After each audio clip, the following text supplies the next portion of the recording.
sole responsibility of the host and guests of this particular show.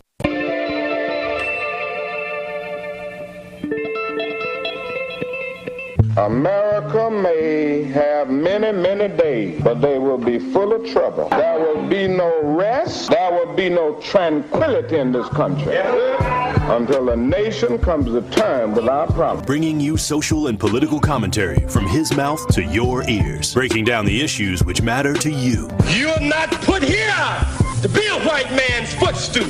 You're put here to represent the very best in God's word. Legendary civil rights icon, the Reverend Jesse Jackson in the studio. Reverend Jackson, how are you? Mr. Sherwin, good morning on this chilly Milwaukee morning. And I am pleased to have one of the founding members of the Black Panther Party, Chairman Bobby Seale. Mr. Chairman, how are you this morning? Good morning. I'm doing just fine. Thank you. To Mr. Eric Holder. Mr. Holder, so good to see you. How are you? Well, I'm fine, man. How you been? It's been a long time. Haven't seen you for a while. The Dr. Cornell West. Dr. West, how are you, sir? My dear brother, you're so kind, you're so generous, though, man, but I salute you and the work that you were doing there. Doing a magnificent job there in Wisconsin. Stream live on 1017thetruth.com. Call in with your questions or comments. 833-212-1017. Join us on social media at 1017 The Truth. It may not be what you expect to hear, but I will definitely give you what you need to know. Are you ready for the truth? I want the truth. You can't handle the truth. Now, live from the American Family Insurance Studio at the Avenue in the heart of downtown Milwaukee, here is Sherwin Hughes. Good morning and welcome to the program. Today is Tuesday, June 25th, 2024. Ladies and gentlemen, I'm honored right now to be in the studio with true Milwaukee Black radio royalty, none other than the often imitated, never duplicated Homer Blow. Homer, welcome to the program, man. How are you? I'm blessed, man. Great morning to you, Sherwin. There's so much history here, Homer, that people don't know about. So I'm gonna dive in. We got a lot to talk about. I hope you got time. Oh, yeah, I got time, man. I got time. Of course, we're here to talk about the milestone 30th anniversary of the birthday party for the kids, which has become like its own cultural phenomenon in this city. Don't worry, we're going to talk about that. But I had a radio show that ran for 6 years entitled The Forum, and it ran on WNOV, and it ran on the previous incarnation of 1017 The Truth when it was on Brady Street before it was purchased by Good Karma Brands. But a lot of folks don't know that The Forum actually started on blowradio.com. I always had this idea of being politically focused on issues that impact the black community. And so Black Talk Radio in and of itself is political, but I wanted to do something real specific and real focused, and nobody believed in me. I remember I approached Lori Jones at 98.3, and she essentially laughed at me. I didn't dare approach Clear Channel and V100, but Homer took a risk on me, and that is actually where the Forum started. And so the Forum, before I retired that brand, actually garnered a Wisconsin Broadcasters Association award because of my radio work. I also got a community service award from the Milwaukee Urban League as well. So if it was not for Homer, who knows where I would be. Not to mention the years at WNOV, but I'm glad you're here, man. Yeah, it's good to see you. And it was my honor and pleasure, man, to give you outlet and a forum to do the forum. You know what I mean? Because I know that that's just a part of me. You know, I love trying to give people opportunities and give people a chance, and take some people that may not have known anything about doing this or doing that, and creating them into becoming radio personalities, producers, production managers, the whole nine. So with hearing what you wanted to do, it was a no-brainer for me. You know what I mean? A format that is open to allow you to be you. And that's what, blowradio.com is all about. So you were a blessing, man. People loved hearing you there, and they look forward to your show coming on each week. Your legacy also. Savannah's got the hotkeys. I forgot about that. But your legacy also lives here at Good Karma Brands on 101.7 The Truth, even at WTMJ. So a lot of folks may or may not know Rhea Riley had a jazz show on WNOV in which you were program director and music director. And now Rhea she was with me, now she's over at TMJ. Of course, DJ Ricky Allens, who is the morning show producer and also a core DJ. And then, of course, myself. So if you have African Americans who are on air anywhere in this city, chances are they worked alongside the great Homer Blow. So yeah, your legacy is huge, and a lot of us probably wouldn't even be doing this if it wasn't for you. Something I learned from you though, there's discipline involved in this. Homer would always say, "Cover your ass." Yep, cover it. CYA. That is probably some of the best advice that I think I've gotten, because it's followed me at all the different incarnations of radio that I have done. Because it's, we were talking a little bit earlier, this is not a normal business. That's right. Radio, black radio in particular, it is not regular. You can have all the experience in corporate America and you can be a successful business owner. You step into the realm of black radio and you may not know what you're looking at. It is a very unusual and fickle kind of business, but like anything else, only the strong survive, I suppose. That part, and it goes to show how much strength that you have, and the strength that I have, and dedication. You have to have dedication, and it has to be a passion, because when you're dedicated to something and you have a passion about it, then obstacles and trials and tribulations, you don't allow it to deter you from your goals and your aspirations to conquer and achieve. So that's what it is with me. When we get to talking about the birthday party for the kids, 30 years of being dedicated to do that, that again, it takes that true passion and dedication and love for what you're doing. And I love what I do. I love what I do. And that's one of the things that just keeps me going and motivated. Let's talk about how now in his 30th year, the birthday party for the kids started. It started something just really, really simple, right? Just wanting to have, on your birthday, wanting to have something for the children in our community who we know need a lot. And some of them didn't have birthday parties. Some of them didn't have a time where they were celebrated, where they didn't receive loves and receive gifts. And so that's kind of how it started, right? Absolutely, absolutely. Just knowing and always being in the community. There are people that talk about being in the community, and sometimes people never see you. People always get to see me. And families, the children, they hear different commercials, see flyers that I'm doing this and I'm doing that. And they would always come at different community events that I would be involved in, and remotes and all of that, and be like, "Can we come to your party?" I'm like, "Well, you got to be grown to come to this one."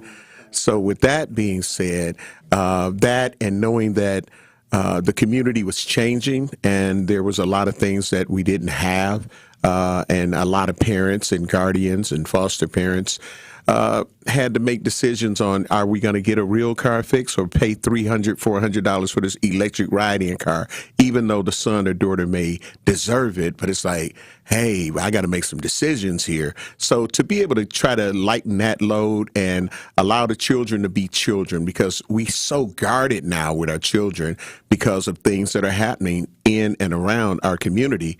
And I know it's not just here, but I was born and raised in Milwaukee. So I've seen the progression, and I've seen where you scared to let your child. I remember being able to ride a bike and go around the corner, and it wasn't a big thing. Nobody had to walk with me.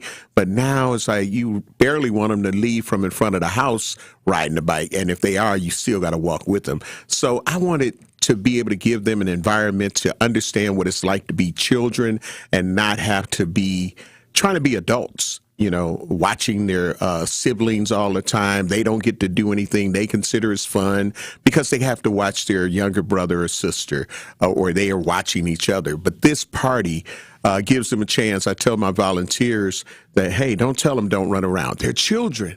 They got to get that energy out, and they want to be able to have fun. And that's the whole concept of designing this party. And when I first done the first one, it was at Claiborne Benson's building. Wow. Yeah, I had 500 kids. The Black Historical Society. Correct. 27th Center. Correct. It has grown tremendously since then. Yeah. You've had a couple of different locations for it, right? Yeah, because what happened was I would outgrow locations. So when I was there at Claiborne Benson's building, it wasn't polished as it is now. Kind of had a floor, and walls, and a big parking lot. So yes, once I would outgrow different locations, I then ended up moving down to the Hillside Boys and Girls Club and was there for several years. The only thing that made me have to move from there was when they redone the gym and remodeled it, and they didn't want certain shoes on the basketball floor. So I was like, okay. Then I went to Park Lawn YMCA.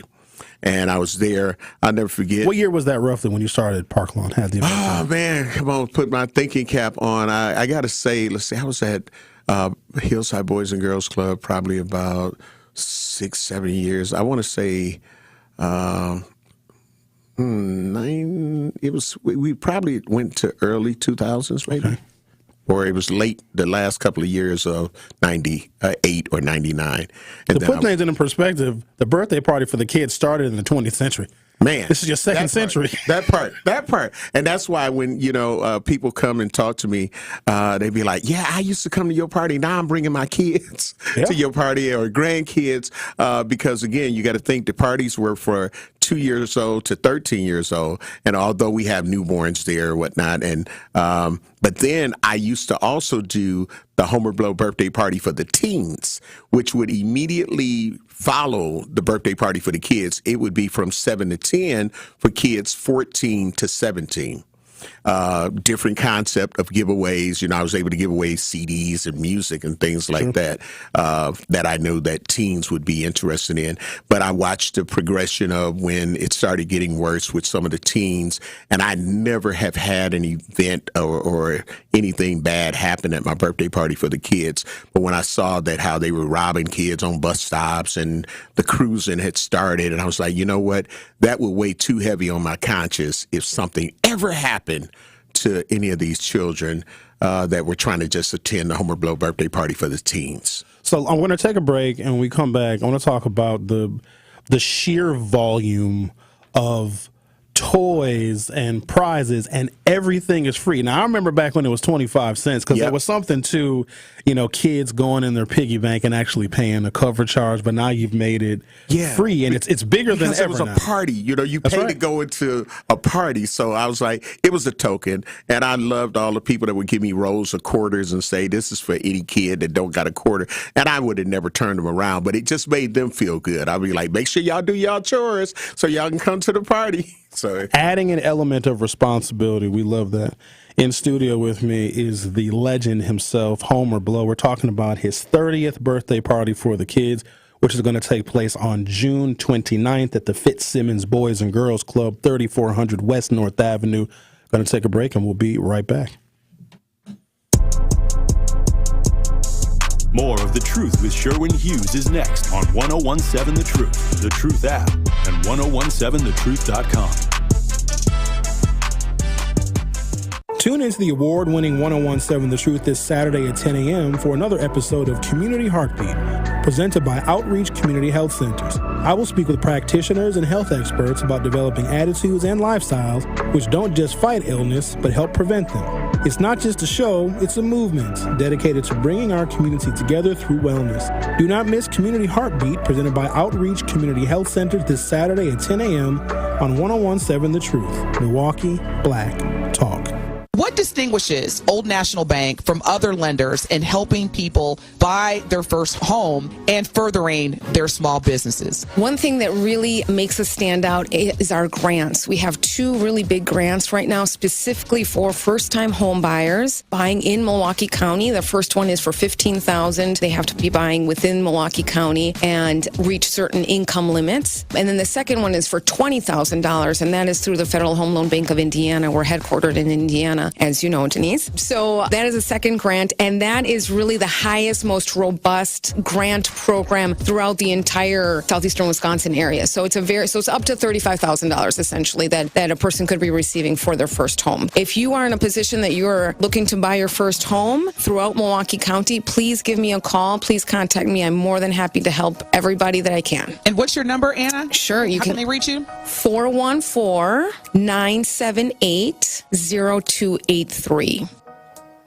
Attention Wisconsin, Eagle Sports Range is now open, proudly claiming the title of Wisconsin's largest indoor range. Enjoy 40 lanes, unlimited range time, no reservations needed, and an impressive selection of 100 firearm rentals with unlimited swaps. Experience the thrill like never before. Visit Eagle Sports Range at 2525 East Layton Avenue in Cudahy. Text TRUTH to 414-375-6030 for a free range pass. Valid for one person only, expires within 48 hours. That's 414-375-6030.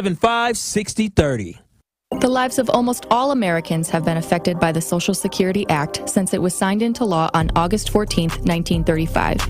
For those unable to work due to health problems, there are two main types of disability benefits paid by the Social Security Administration: Social Security Disability Insurance, also called SSDI, and Supplemental Security Income, also known as SSI. I'm attorney Lauren Zwerlein from Tabak Law, and we offer free consultations to everyone. Call Tabak for the payback. TabakAttorneys.com.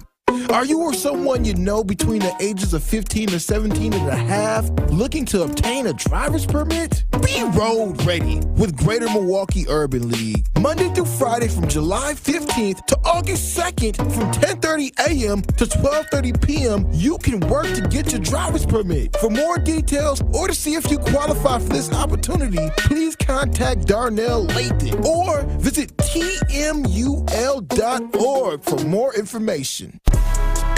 It's The Truth with Sherwin Hughes on 1017 The Truth, The Truth app, and 1017thetruth.com.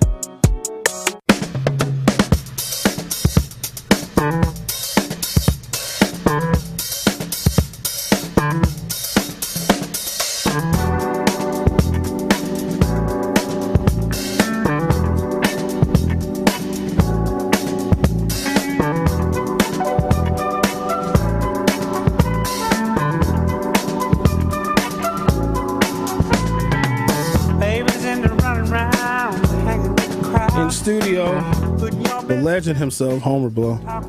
Homer Blow this is the 30th annual birthday party for the kids. I want to talk about just the sheer volume of it, but I guess we'll go back a little bit. Did you think that this would be a 30-year? Listen, 30 years is technically a generation. Absolutely. Did you think it would be this sustainable for this long?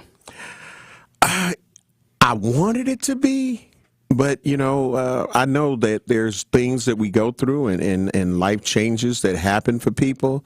So it definitely exceeded, you know, my expectations because, again, when you do certain things, you know, you're doing them I was doing it from the heart. You get what I'm saying? Like, I knew I wanted to give back to the community, and I definitely wanted the children to understand that they are loved and they're appreciated. So action speaks louder than words. You know, love is an action word. So, you know, I could say I love the children, I love my community, but then you can prove it. You know what I'm saying? You can show people that, wow, this man really does care about our children and our community, and making sure that he can try to do the best that he could do. That's something that my mother instilled in me. She said, Homer, you can only do the best that you can do. As long as you know you've done the best that you can do, you have nothing to feel bad about of anybody else. Like, I'm not Toys R Us, but, you know, I give away as many toys as I can with, you know, $7,000 to $8,000. It started out $500 worth of toys and bikes. Then it went to $1,000, and now blessed to be able to say, you know, over $7,000, $8,000 in toys and bikes, and they deserve it, man. Like I say, the youth and our children are really getting a hard knock life right now, and you hear about all of the children that are left around weapons, and 3-year-olds, 4-year-olds, you know, 10-year-olds getting shot and killed, or just shot and injured in general. Now they got to live the rest of their lives with that trauma. And oftentimes in our community, the black community, we as adults don't even go get the mental health that we need to go get. And so with that, that our children are not getting it. You got a parent or a guardian that is not even dealing with their own mental health and trauma. So they think that it's okay. Well, I'll just watch out for them. I keep a close eye on them. That doesn't stop adults that may wake up with nightmares of being shot or just the sound, being shell shocked. And that child, just all of that. And every time they have to take a bath to see a part on them, like, where is this from? And grow up and have to always try to explain what happened here, what happened there. We can't do this alone. I mean, we can talk to people that will want to listen and hear what we have to say, but we need actual mental health. We need to go see a psychiatrist. We need to go see a therapist. If you look at people who are outside of our community, I tell people oftentimes, like, there are children that they've been getting, they got a psychiatrist since they was 5 years old, and they still see them to this day. And they own companies and corporations. But we just feel like you'll get over it, you'll grow out of it, and you don't. And you don't. We don't, as a community, I think it's starting to change a little bit, but there was a stigma on mental illness that if you needed to see someone to talk to or to deal with things that, quite honestly, are unspeakable. Like, we don't appreciate some of the things that our children witness at very young ages that adults shouldn't even be exposed to. And there'd be this stigma if you needed to talk to someone that you were weak, you can't handle it. No. If once we start changing that stigma, I think that our community will be on the road to salvation. So I'm glad that there are more avenues. There's even black therapists and black counselors now that I've seen spring up over the last decade or so, because it's so needed. But then at the same time, I find out that MPS took out like the trauma and crisis workers out of 53206 where they are needed the most. So as we are beginning to make progress in turning that corner on destigmatizing mental illness, our school system, which we rely on heavily for a lot of resources, has taken those same kinds of people out. So it's always an uphill battle. And I agree with you, Homer. We need more positive things in our community. And I know that you've seen this over the years, just the downward spiral of black youth in this community, because there's been people that have tried to have events and they try to have things for the youth. It gets ruined. I know that they've tried to do wonderful things at Sherman Park, and I'm sometimes scared to check my Facebook feed because of what may be going on at Sherman Park. But your birthday party for the kids seems to be this lasting beacon of hope for the young people in this community. So if people bring their children, it's free for adults and free for children 3 to 13. Well, yeah, it's free for everyone. Tell us what's going to be there. I want to get into the details. They're going to have games, and you're going to have them. The Milwaukee Police got an ice cream truck now. It'll be there. We used to just get baseball cards. Now they're giving away ice cream. So tell us about some of the things that'll be featured at this grand birthday party for the kids, the 30th anniversary. Well, we're going to have a mobile roller skating rink. West Care, Wisconsin. Shout out to Travis Landry and, of course, Bader Philanthropies, Inc. And he ended up going out buying roller skates and the helmets, the knee pads, the elbow pads, socks. And so everything that they will need to be able to, and we'll have, a waiver so people understand, like, we're trying to do our part, but we got a little waiver that they'll be able to sign and understand that, hey, if your child wants to skate, we're going to do this. We're going to try to have them as safe as possible, but you need to understand that. So there will be a mobile roller skating rink, which is new. It's the 30th milestone birthday party for the kids. So I got a petting zoo that will be there this year. The children will be able to feed some of the animals. We got horse rides, which we've had. I've got 7 bounce houses already. I'm thinking about adding 2 to 3 more. We have free hot dogs, burgers, pizza, Kool-Aid, the red kind, the free ice cream, the free cake, cupcakes. There will be a dance contest for the children, and I break it down into different age brackets. We've got a talented 8-year-old girl, young MKE, who will also be performing. And I try to make sure that it's inclusive. Like I say, I want the children to see some of the positive things that they can be. They don't have to end up going this route if they're a artist, whether they're singing R&B or if they're a rapper, whatever the case may be, just to show them, like, see, look at her. She's 8 years old. I can aspire to be her. She's not out here trying to twerk and all of this and all of that. And I'm mindful of all of that. I'm mindful of my volunteers / chaperones when the children are dancing.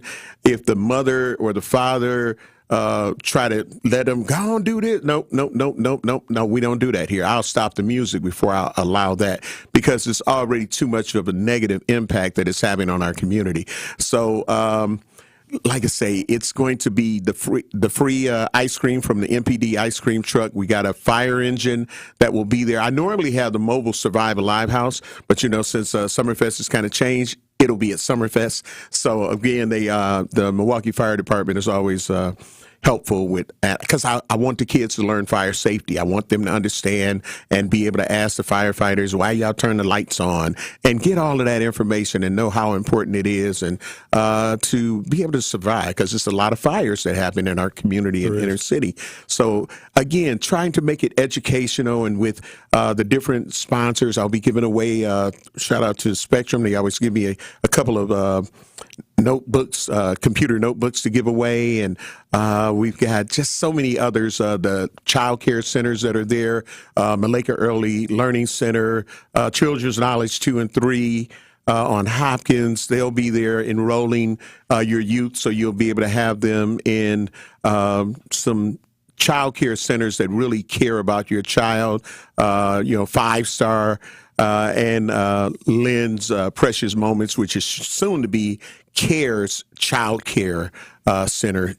And then I have other vendors, schools and private schools, as well as choice schools, as well as MPS.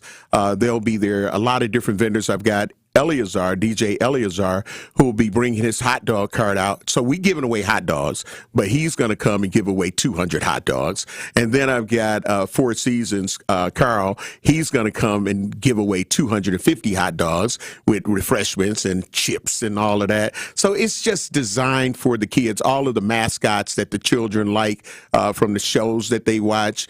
They'll be there walking around, taking pictures with the children and dancing with the children. Just everything to try to make it great for our children to be able to be happy. And when they see the toys, man, they some of them just get glued at my location where I have the bikes. I've got, I want to say, it's over 40 bikes that I'll be giving away this year. I have over 20 electric ride-in cars, so from the Benzes to the Maseratis to the Jeeps and the 4x4 trucks. I have that there. And the toys, like I say, I just go out of my way. I just go berserk, so to speak. And it's great toys. It's not, that's what impresses so many people. They're like, man, these are good toys. I'm like, yeah, our children deserve the best. And if the best that I can do is what I do. I wish I had a limitless supply, but I think the children being able to come out and get the whole experience, if they don't get a bike, if they don't get an electric car or a dial or something that they may want, the experience in itself will be worth the free admission that, you ain't paying for it. It's free. It's free. So help me to help you. The 30th anniversary of Homer Blow's birthday party for the kids will be on Saturday, June 29th at the Fitzsimmons Boys and Girls Club, 3400 West North Avenue. What time does it start, Homer? 2 p.m. to 6 p.m. 2 until 6 p.m. So we're going to take a break, come back, and I want to talk about something that's relatively new. Homer Blow done turned corporate. There's the Homer Blow Foundation. I know for many, many years, people would ask you, Homer, get a nonprofit. Do you have a nonprofit? Well, donate to your nonprofit. But you kept it as grassroots as possible. Like, no, just donate. Just, purchase things for the birthday party for the kids. But now you've actually taken that, I think, a very needed and necessary step because of the growth of just all the community work that you do, the Homer Blow Foundation. So when we take a break, come back and talk about the CEO of the Homer Blow Foundation, Milwaukee radio legend and royalty. Homer Blow is in studio, and you are listening to The Truth with Sherwin Hughes on 101.7 FM.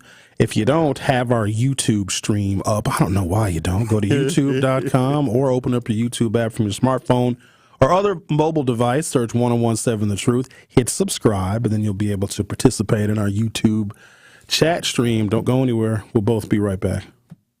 The Truth with Sherwin Hughes returns after this on 101.7 The Truth, The Truth app, and 101.7thetruth.com. Life's better with American Family Insurance because we know whether it's a new home or a new car. You've worked hard to achieve your dreams, and we work hard to protect them so you can enjoy the utmost peace of mind. Save up to 23% when you bundle home and auto. American Family Insurance. Get a quote and find an agent at amfam.com. Products not available in every state. Visit amfam.com to learn how discounts may apply to you. American Family Mutual Insurance Company, SI, and its operating company, 6000 American Parkway, Madison, Wisconsin. It's time for Truth Takes, a thought-provoking commentary on the new 101.7 The Truth. Here is Denise Thomas with her truth. Truth Nation, there has been an ongoing debate in terms of what work ethic means, and primarily across generations. You hear phrases like, this new generation doesn't know the meaning of work. They're entitled. And the younger generation saying things like, the older people, they work way too hard and not smart enough. All perspectives have some extension of validity. I want to share with you something that I heard last weekend that really resonated with me as it relates to work ethic. And the quote was, a lot of people want to learn how to play the guitar, but they don't want to take the lessons.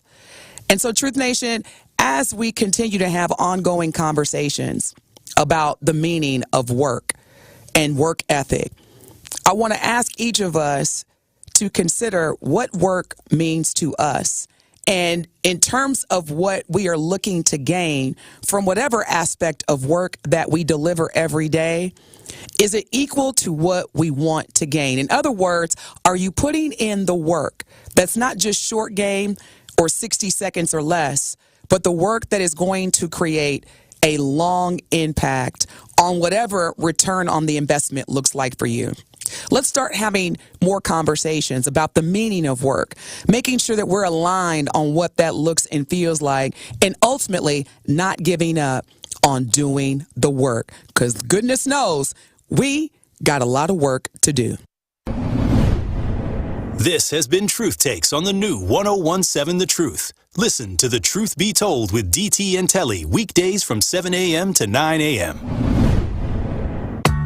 When you're high, you feel different. Pretty obvious, right? You think different, talk different, but if you feel different, you drive different. So if you're high, just don't drive. Brought to you by NHTSA and the Ad Council.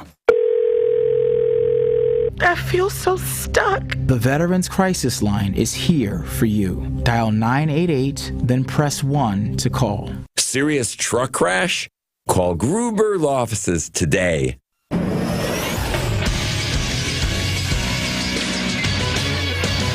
Today's Associated Bank Sports Update on 101.7 The Truth is powered by ESPN Milwaukee. I'm Alex Tellez. Over in baseball, the Milwaukee Brewers took care of business at home, beating the Texas Rangers 6-3 on Monday. They're back in action this Tuesday as Bryce Wilson is on the mound versus Andrew Heaney.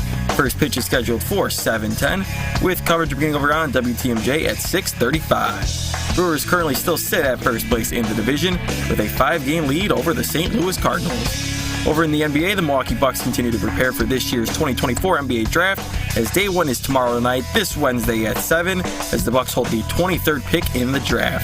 And finally, over in the NHL, the Florida Panthers beat the Edmonton Oilers 2-1, winning the Stanley Cup Finals in 7 games after being up 3-0 in the series. This sports update brought to you by Associated Bank, proudly supporting your hometown teams, member FDIC. You are listening to The Truth with Sherwin Hughes on 101.7 The Truth, The Truth app, and 101.7thetruth.com. Welcome back in studio, Mr. Homer Blow. now CEO of the Homer Blow Foundation Incorporated. Homer, when did you incorporate the Homer Blow Community Foundation? The Homer Blow Foundation, Inc. was incorporated in 2020. What? Perfect time to incorporate during the pandemic. Yeah. So, did you do a birthday party during the pandemic? No. Okay. Well, not in 2020, but in 2021. Okay. We returned. And I'm going to tell you about how 2021 was a blessing and how I kind of manipulated that situation. So 2020, I'm excited because people like yourself and so many other people over the years were always saying that you should do a Homer Blow Foundation. You should do a nonprofit 501c3. We see a lot of people that have 501c3s that are abusing them, but people see and know what you've been doing without having it. So it'll make more people be able to donate to what you're doing. So I'm like, okay, 2020, I'm like, all right, let's go ahead and do this. And we gonna do it. And they approved it, and I got the letter. So like as of January 29th, 2020, I became a nonprofit 501c3 with the Homer Blow Foundation, Inc. And March, was it 16th or something like that, the world shut down. So I'm like, okay, I'm not going to be able to do the party this year. So I'm not going to see if I'm going to be able to be blessed by some companies or corporations that would normally try to support different things because they have budgets for it. I'm not going to even get to see how it works. So really didn't get to do anything with it in 2020. But in 2021, I was like, you know what? They were starting to ease some of the restrictions. I wasn't able to go back to the Fitzsimmons Boys and Girls Club because the schools were virtual. You feel what I'm saying? And then the Boys and Girls Club had shut down. Everything was still shut down. And then, of course, but that particular year, I had the birthday party for the kids. I always have it the last Saturday of June. So June 26th was a Saturday. And then June 27th was a Sunday. So I done it in 2 days because I didn't want to go outside of the realm of how many people we could have. So I downsized my promotion and advertising for it and took it over to the Oasis. And I blocked off Villard Street. So I had bounce houses and stuff on Villard Street and in the parking lot for the Oasis, and then the inside of the Oasis to kind of like keep it flowing. So I manipulated that fact because I'm like, I'm going to lose a year. So 2020 would have been the 26th annual Homer Blow birthday party for the kids. And the 26th fell on a Saturday. So I said, I'm going to do it 2 days this year. So the Saturday was the 26th annual, and that Sunday was the 27th annual, which caught me up. There you go. Caught me up. So you didn't miss a year. Didn't miss a year. And the kids got 2 opportunities to party. And when I tell you it was identical, except the color of the cars and toys were different each day. So I had the same amount of Benzes and Maseratis and trucks and all of that I had on that Saturday. I had the same amount for that Sunday. With the Homer Blow Foundation, you have got an impressive list of corporate partners and people that donate in different levels of sponsorship. Can you just rattle off a few?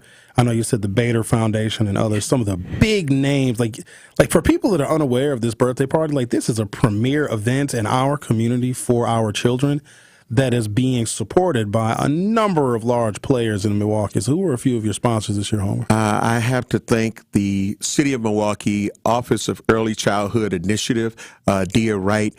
She was introduced to the birthday party for the kids when I moved it over to the Oasis, and she had never been. And she was like, count us in every year. And she's been a part of it ever since. And they develop children's minds from 0 to 5 years old. You know what I'm saying? Because those are the learning years. Those are the impressionable years that if you can grasp a hold of them during that age group. So shout out to Dia Wright at the Office of Early Childhood Initiative, City of Milwaukee. Then Bader Philanthropies, Inc.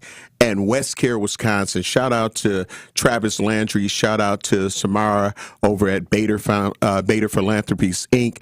I got a chance to finally have a sit down with them and told them what I do. And Travis was already fully aware of everything that I was doing. So it's like, well, we can add this and we can add that. And they told me to apply for a grant, and it was late in the game when I came to them. But they exceeded the grant that they were going to initially give me. So thank you to the Bader Philanthropies, Inc. For coming aboard. You've got Spectrum, Charter Spectrum. Shout out to Miss MBS. Just been a part of the blowradio.com family for forever, and just, supportive of me. So she was able to connect me with her role as Charter Spectrum. And Spectrum has been aboard for years, even before the pandemic came in. And also the Business Council, Inc., Economic Diversion, the EDBC that they have. So Business Coalition, they came aboard. And it's just been a blessing. And then, of course, the other people that are involved, they are gold sponsors, Malika Early Learning Center, the New Pitts Mortuary, who always does things for the community. Michelle Pitts always gives Black. Tamara from Malika, she's always involved. United WI with Bria Grant, shout out to them. Children's Knowledge 2 and 3 Learning Center on 51st and Hopkins. Patrice and Kamisha, they have been aboard since I moved over and doing it at the Fitzsimmons Boys and Girls Club. We got the Greater Milwaukee Urban League. Shout out to the doctor over there. And, of course, Faith Colas. They've been a part. The Oasis has been a part. Obi. And Red Crab. And they got Wings Company. They're both on Lovers Lane Road. They jumped in and showed their support. And the law firm that has been there for the majority of all of the birthday parties beginning, I think, like after maybe 5, they've been there all the way, Eisenberg, Riley, and Zimmerman. So shout out to Attorney Kenyatta Riley, man. So this has been just a blessing. And again, Land's Precious Moments, which is now soon to be Care Child Care Center. Are you still taking donations? Yes, so if somebody I am. wants I don't turn down nothing but my collar. And if people see me, I wear a lot of T-shirts. So because, again, it's about these children. And the more that I get, the more that I try to do for the children. I'm going to be, as a matter of fact, later this morning, I'm going to Walmart to just grab some more bikes and grab some more toys. So I absolutely am. If anybody is interested, you can email the Homer Blow Foundation at gmail.com, homerblowfoundation at gmail.com. You can call the Homer Blow Foundation, Inc. at 414-248-4954. One more time. 414-248-4954. You can call that number. You can send an email to the Homer Blow Foundation at gmail.com. And I will definitely get back with you, or somebody from the foundation will return your call. And we're going to just make this a great day. They're talking about slight rain early in the morning, but then it's supposed to dry up and be 84 degrees and great. Good Life wants to know how they can volunteer. Are you accepting volunteers, and if so, what's that process? Yes, I had online volunteer sign up, but if you are interested, you can also call that number, the 414-248-4954, 414-248-4954. You can call that number, and you'll be able to leave a message, and someone will return your call. You can come to the actual event and let us know. If you come, I want to say by noon, you can let us know that you would like to volunteer. And our volunteer coordinator, Kenya D. Gaines, she's in charge of all of that. We've been doing this so long, so we got it down to a system, but nothing is ever perfect. And you always run into something like, oh, well, we didn't plan for that. But yes, volunteers are always needed, especially when you're doing something that has upwards of 3,000 to 5,000 people come out. That's a lot of people, Homer. Absolutely. That's an impressive number. This Saturday at the Fitzsimmons Boys and Girls Club from 2 until 7. 2 to 6. 2 until 6 o'clock. Don't try to extend it. No, I know that's right. 4 hours is that's good. Might be some people that show up at 7 o'clock. And as long as like vendors that are there, if everybody is set up, because there are lines like a club, like as if it was a club that formulate. And we have two entrances. You can enter from the 33rd Street side, or you can enter from the 35th Street side and come into that little parking lot. So we have two registration points that you'll be able to come in. And then we give the kids, we're giving them a wristband, and because we want to be fair, and you want people to just try to let other children, if you already got something, try to let some other children get it. So after they win something or they've been given something, then we'll cut off the wristband, so we'll know that, okay, if you ain't got no wristband, then that means you already got something. So they just try to be fair about it. And D-Rock, Mr. Keep a Smile on Your Face, has been my host for the birthday party for the kids. So, Mr. Don't Ban Me on Tubi. So shout out to D-Rock, who is there. He'll be there hosting again, as usual, and just making sure everybody have fun and enjoy themselves, man. 30th annual birthday party for the kids this Saturday, June 29th at the Simmons Boys and Girls Club from 2 until 6 p.m. Children ages 3 to 13. It's free for the children. Tons of toys, tons of prizes, dance contests, all sorts of. You're gonna have a horse, Homer. Yes. There's a horse that's gonna be there. Yes. I like to ride the horses. I promise I won't ride the horse, but there's gonna be a horse there. So you know what, Savanna? I'll ride a horse if I want to ride a horse. We're going to take a break and come back. We'll do one more segment. I want to ask you about some of your most memorable moments in Milwaukee Black Talk Radio. Right. Homer Blow is in the studio. Don't go anywhere. Homer and I will be right back. The Truth with Sherwin Hughes returns after this on 1017 The Truth, The Truth app, and 1017thetruth.com. It's that time, Milwaukee. Summerfest is finally here. Come and enjoy the world's largest music festival this Thursday through Saturday this week. Many of music's top artists will be coming to Summerfest, and not only can you see great music performances, but you can also watch us do Jam with the Juice live from Summerfest noon to 1 on Thursday and Friday. That's right. It's lit, y'all, so don't miss out on all the fun at Milwaukee's biggest summer party. Get your tickets now at summerfest.com.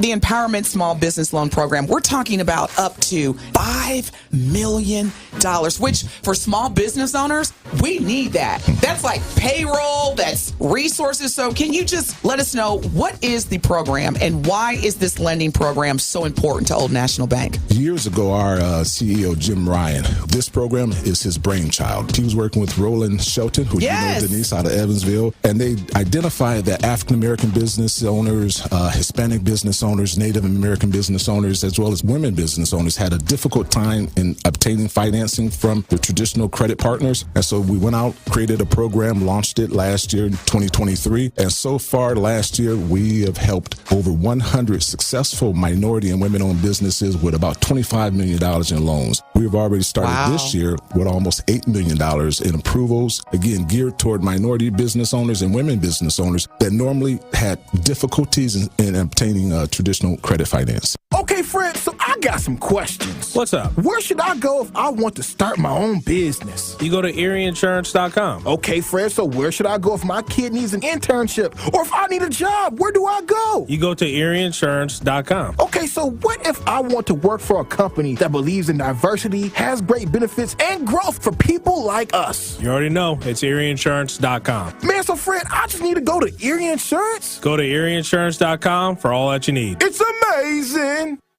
Are you now 18 or older and need a driver's permit? Greater Milwaukee Urban League's free driver's permit classes can put you in the driver's seat. You'll learn the rules of the road from qualified instructors, moving you one step closer to successfully earning your driver's license permit. You may also qualify for free behind-the-wheel instruction. Classes are available June through September. You can attend virtually or in person. Visit tmul.org for more information. PWD surveillance, clear as day. 4K resolution or better, keep troubles away. Don't let poor surveillance set you back. Bank account can't handle that. Crime rising, that's a fact. PWD HD surveillance. Give us a call today, 414-445-5793. The Brewers Sunday Fun Day Bundle is your new way to brunch this summer. Get tickets, food, beverages, and parking for up to 15 people, starting at $62. Get yours at brewers.com/funday. You are listening to The Truth with Sherwin Hughes on 1017 The Truth, The Truth app, and 1017thetruth.com.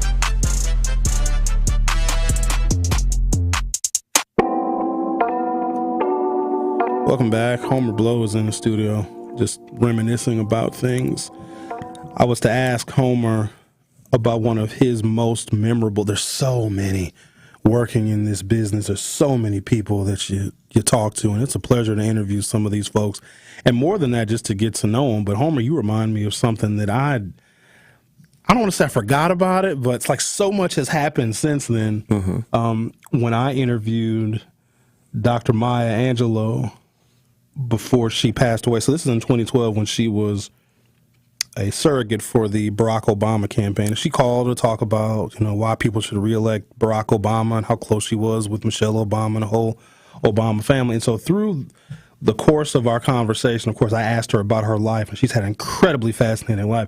Just in the middle of our conversation, she said, I want to meet your mother. Give me your mother's phone number. I want to meet the woman that raised you. It took me aback. So I think that Ricky may have actually been producing that show. So Ricky gave Dr. Angelou my mother's phone number. She actually not only called my mother, her and my mother actually became friends. And she sent my mother a collection of her autographed books to my mother's house prior to her passing. So that was just one of many memorable moments. Homer, I know you got tons of them. Yeah, man. Just thinking about all of the celebrities and megastars that we have now, and just to know that they came through the doors of where I was in charge, the LL Cool J's and Slick Rick, the blues people, B.B. King, Bobby Blue Bland, Johnny Taylor, Little Milton, just everybody that people listen to, and to just be able to have that connection. And one of the things that I appreciated with my relationships in radio and over the decades is that it wasn't the superficial relationships, be like, yeah, photo op and that's it. No, we were actually friends. And when some of those artists that were on major labels were no longer on those labels, they could still say, Homer, I got a new single coming out. And I'm like, okay, I got you. And just to know that my footprint, man, for so many multi-platinum artists, diamond artists, gold artists, that I can say that I had a hand in so many people's careers. And one of the biggest things that I've always loved is my support for our Milwaukee artists. You don't call them local artists. That's right. They are Milwaukee artists. Right, because I always tell people, like, alder people, they're local. County supervisors, they're local. They can only control their district. I said, no, you're global. You don't hear these other artists talking about, I'm a local artist in New York. No, they just say, I'm from New York. That's it. So I tried to, transcend that into our artists here and say, look, you're a Milwaukee artist, and I give them the game. Make sure you got your business handled, because if you don't handle your business, then the business will handle you. They will chew you up, spit you out like you never existed. That's why I'm happy about where Ludacris and Steve the Stoner. They came right here? Yeah, came through the door you walked in this morning. Absolutely, the 3rd Street Market, man. And just to see a lot of our artists continuing to get shine. But I remember the artists that paved the way for those artists, and me giving them opportunity to have their music heard and for it to be spread around the country. So, man, blessings. Some of my favorite, up there with my favorites. I know you got a close relationship with both these guys, Cuckoo Cal and Baby Drew. Yes, sir. I don't want to say that you put them on, Homer, but I mean, you broke a lot of their records. Yeah. Well, if we're talking about radio and taking them to that next level, and that's Young Tweezy too, who's always in the front row, playing and supporting Young Twine from the Titan album all the way up, man, and Baby Drew and the Country Boy Clique and Cuckoo Cal. Let's see, Dying Breed. It's just so many artists that, again, like I say, radio Milwaukee radio wasn't necessarily taking a chance on these individuals. But you got to also remember speech. They started from Arrested Development. Yeah, at the station. You get what I'm saying? And T.A. Wiz, R.I.P. Antoine Mack, just all of this, man. Fifth Floor, all that. So, man, it's a lot, man. I love my city, born and raised. I'm not proud of everything that's going on in it right now, but I love my city, man. Homer Blow, it is always a pleasure, man. You were welcome here anytime. Thank you for all that you've done. Oh, look at that. Look at the 3rd Street Market Hall crowd is just going nuts for Homer. You're welcome here anytime, man. Thank you for all that you have done for me, not just helping me get here, but my interviews with the vice president, the president, and now I am a contributor to CNN Politics as well. So, Homer, thank you. Blessings to you, and have a wonderful birthday party for the kids, and we'll talk to you again very soon. You're welcome. I love you, bro. Love you too, man. Proud of you, too. Thank you. The Truth with Sherwin Hughes will be back for hour 2. Truth Nation, Gruber Law Offices and The Truth have raised the stakes for this year. The One Call, That's All Gruber Cash Giveaway is now a $5K giveaway. Yes, you heard it right. $5,000 giveaway. Every weekday on 1017 The Truth, you will have the chance to be entered to win the $5K giveaway. Listen to The Truth for the One Call, That's All cue to call for your chance to win $5,000. Gruber Law Offices, One Call, That's All. Visit 1017thetruth.com for official contest rules. 1017 The Truth and Associated Bank have teamed up for our Black-owned business give back. Each quarter, we'll be giving away $6,000 worth of free commercial advertising for 3 months to 5 Black businesses. To sign up for your business's chance to win $6,000 of commercial campaign marketing on the award-winning 1017 The Truth, visit blackbusinessgiveback.com. That's blackbusinessgiveback.com. Let's rebuild our community's backbone through exposure on the truth. For official rules, head to blackbusinessgiveback.com. Associated Bank, member FDIC. Truth Nation, it is Denise Thomas. And Telly Hughes. From Truth Be Told with DT and Telly. And guess what? What is that, DT? Our Truth fans can now watch and stream us live every day, Telly. Wait a minute, Denise. Let me make sure I got this thing right. Our amazing and incredible Truth fans can go to 1017thetruth.com, click the Watch Live link, and watch me and you do our thing live from YouTube and Twitter every morning? Yes, Telly, that is exactly right. So now they can watch you almost lose your black card every Friday during our Truth Telling Hit segment. Come on now. You know I'm never losing my black card. But Truth Nation, you gotta tune into all your favorite 1017 The Truth shows, as you can not only listen live on the app, but you can also stream us live all day, every day by going to 1017thetruth.com and clicking the Watch Live link. Hey, Wisconsin, it's construction season, and the Wisconsin DOT wants to help you safely navigate work zones in your area. Check 511wi.gov or download the free 511 app to see current road work, closures, detours, and camera views on your route. Wherever your travels take you, know before you go with 511wi.gov. That's 511wi.gov. And remember, know before you go. Always park the phone while driving. Sponsored by the Wisconsin DOT. The YMCA is just a starting line, for the true self blooms only when we find our purpose, what makes us tick below the surface.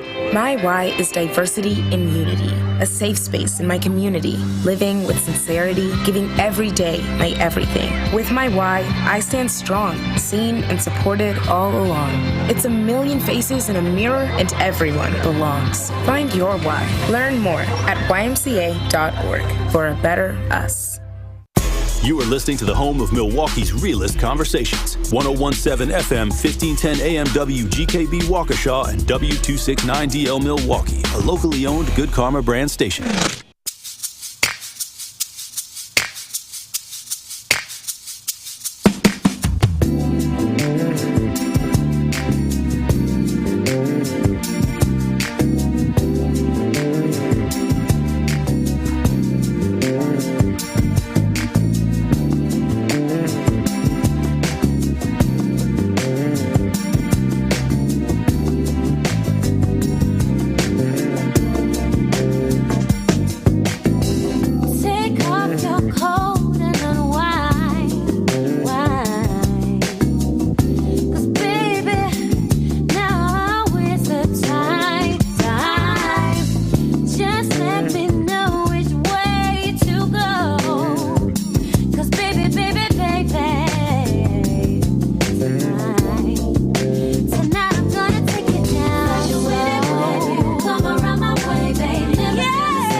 Welcome to Hour 2 of The Truth with Sherwin Hughes. I love this song. It is a UK artist. It's a white girl that sings this song. Her name is Lois.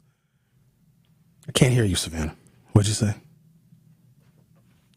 For some reason, you're not in my ears. You didn't cuss, did you? I can't hear you. Say something else. Still can't hear you. Did you break the control panels? Still can't hear you. Can they hear you over the air? Am I the only one that can't hear you? Well, this is good. It's because we had. Can you hear me now? I can. Thank you. I can hear you now. I don't know what changed. I don't know either. All right. Anyway, so I like that song. That's all I wanted to say about that. I'm glad you got a chance to meet Homer Blow, Savanna. He is a legend in his own right, and I'm glad that he has incorporated his generosity. Like, no one gives to our community like him, and he has for so long. Not just at his birthday party, but all the things he does in between, but the careers that he has helped, the people that he has launched. I am one of them. I probably would not be doing radio in this city if it was not for him, and that cannot be understated. The morning show producer, DJ Ricky Allens, he was at WNOV with us. Ricky was my producer around I don't know how many years, probably 2 or 3 years. Rhea Riley, who was my producer here at 1017 The Truth for about 7 months. Now she is over at WTMJ 620. All of us worked at WNOV under the tutelage of Homer Blow. But just the opportunities that I have had in this business are untold. I'm a living example of how the black community actually does come together, because we take a lot of heat. We take a lot of heat from one another because people say that we aren't together, we don't work together. I am a testament that shows that we absolutely do. If it was not for you all listening to me, God bless you, because on some days, I don't know why you do, but I appreciate y'all more than you know. My community has kept me lifted on angels' wings, and the things that I've been able to do because of you all, I cannot thank you enough. So I do my damnedest to try and prepare a program that is as enlightening as it is informative, as it is entertaining. Sometimes we go a little heavy on the entertainment part, but that is how I try to give thanks, by being here every single day. I don't miss a lot of days now. Your boy Sherwin don't go on many assignments. I'd like to go on many assignments. I want to go on assignments. I like going on assignment, but I miss you guys too much when I go on assignment. So I'm here every day doing the best I can so we can have these conversations. And I know that some of y'all listen to us, whether it's me or somebody else here on 1017 The Truth, and we are here to help y'all get through your day. That's why we're here. Savannah's here to help you get through your day. Savannah says, no, she's not. She's here for the check. I didn't say that. You're here for the money. No, you're not here for the money. Are you here for the people, Savannah? I'm here. You better say something now. I'm being heartwarming to the community. You better be nice to the black people. I love black people. Do you? Yes. All right. All the time? I love black people very much all the time. Okay. I don't know if I love them all the time, because sometimes black people be tripping. I love... Let's talk to someone else who is very much beloved, and someone that you guys met at our first Beyond the Mic. Oh, our second Beyond the Mic is today from 5 until 7 at Scene 1 Restaurant and Lounge at 5526 West North Avenue. And let me tell you what's crazy. Al, we're going to talk to you in a second. Hang on now. We have been promoting it since the last one. I do live reads. I go off on tangents and talk about the Beyond the Mic. We're running commercials, and still every day, Sherwin, when is it? Where is it? What time it's going to be? That's why promotion has to be constant, because we've been running ads and talking about it for a whole month, and somebody just asked this morning what the address is. So we put the address in the YouTube chat. Now let's talk to... Hello, Al. How are you doing? I'm doing good. A little disturbed. I'm trying to figure out, why is it every time it comes to some of these black Democrats and these black Republicans, the only thing they feel black people is good for is low-income housing? Okay. I'm still trying to understand it. Now, I'm going to throw some things out here. We got Silver Spring and Long Island, which is the whole block ain't nothing but low-income rubber grills and EDT. We got the Edison Middle School, which is about to be low-income housing. We got MLK and Locust, that's about to be low-income housing. McKinley Gardens. We got 35th and Hopkins, the old mental ward that used to be back in the 60s. But, in the 90s, the rent was $390, but now Beretta got it. We got 21st and Galena. We got 20th in Valete, the old Carter Elementary School. We got that 21st in Kilbourne, the hospital, which is nothing but a little Cabina Green. And now they're finna take the welfare building on 12th in Valete and turn that into low-income housing. And I feel like here in the inner city, it's a destruction.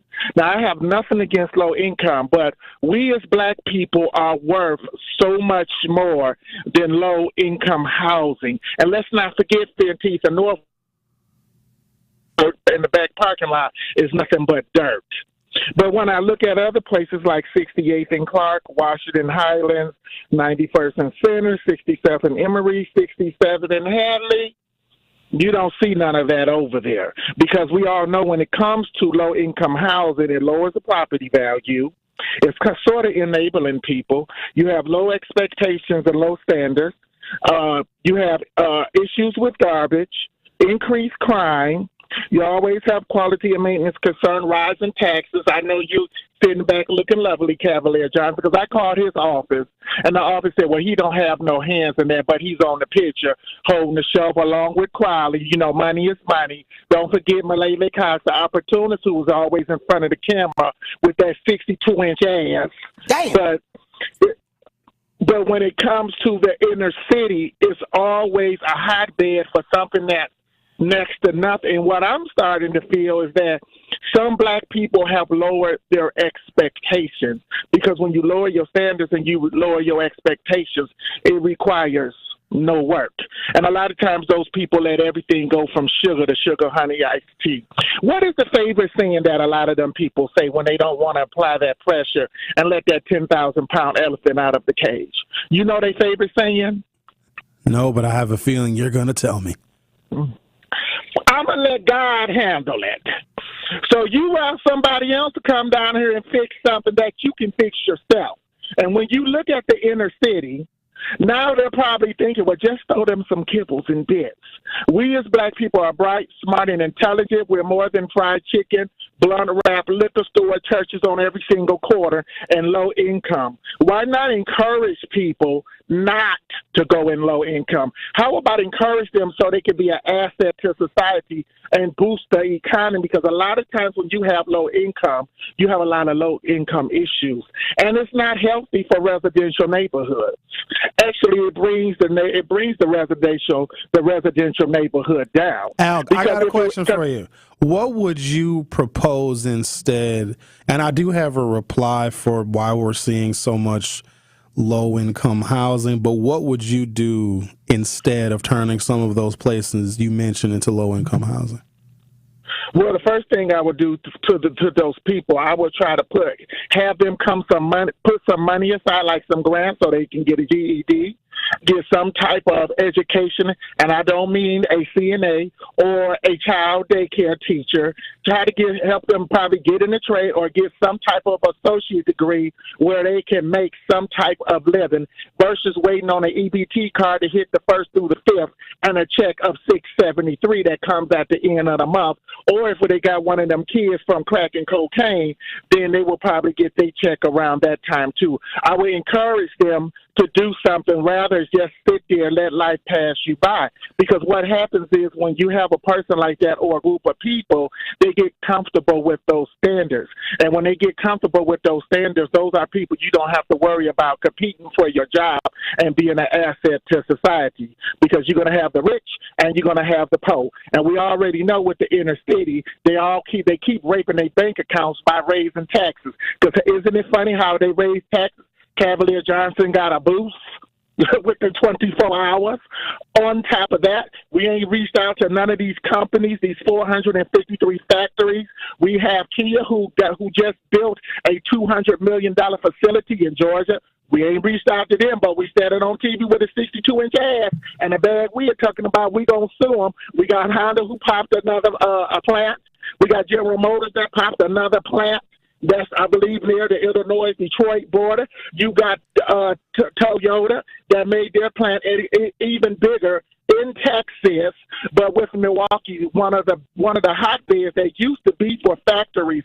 We're not trying to get anything here. We're just trying to get low income, and black people are worth more than that. And I'm also thinking about the homeowners as well. And when all those addresses, you go west of Center, ain't none of that over there. You don't see them trying to throw that up in Whitefish Bay, Glendale, River Hills, Bayside, Bristol, Cone, Pines. But for some reason, when it comes to the inner city of Milwaukee, we're going to throw up some low income. You know, like when it came to downtown, Cavalier John, we got all these great things downtown. And we know the inner city got nothing but neglect. But we're going to give them some more neglect, which is going to be a devastation to black people. Low income is nothing but oppression and segregation. Because if you can group everybody together, you don't have to worry about them giving their best. Go past these low incomes and tell me what you see.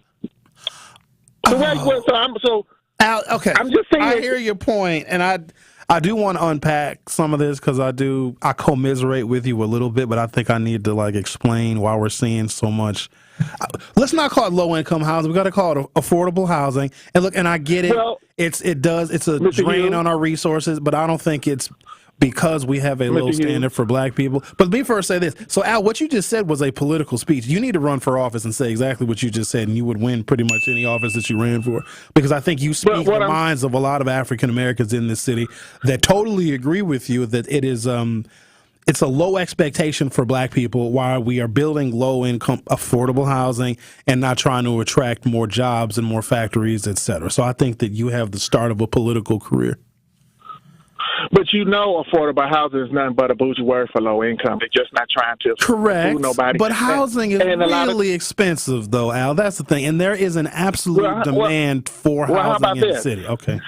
Well, how about this? If housing is so expensive, you're selling these out-of-town homes for $30,000 to out-of-town LLCs.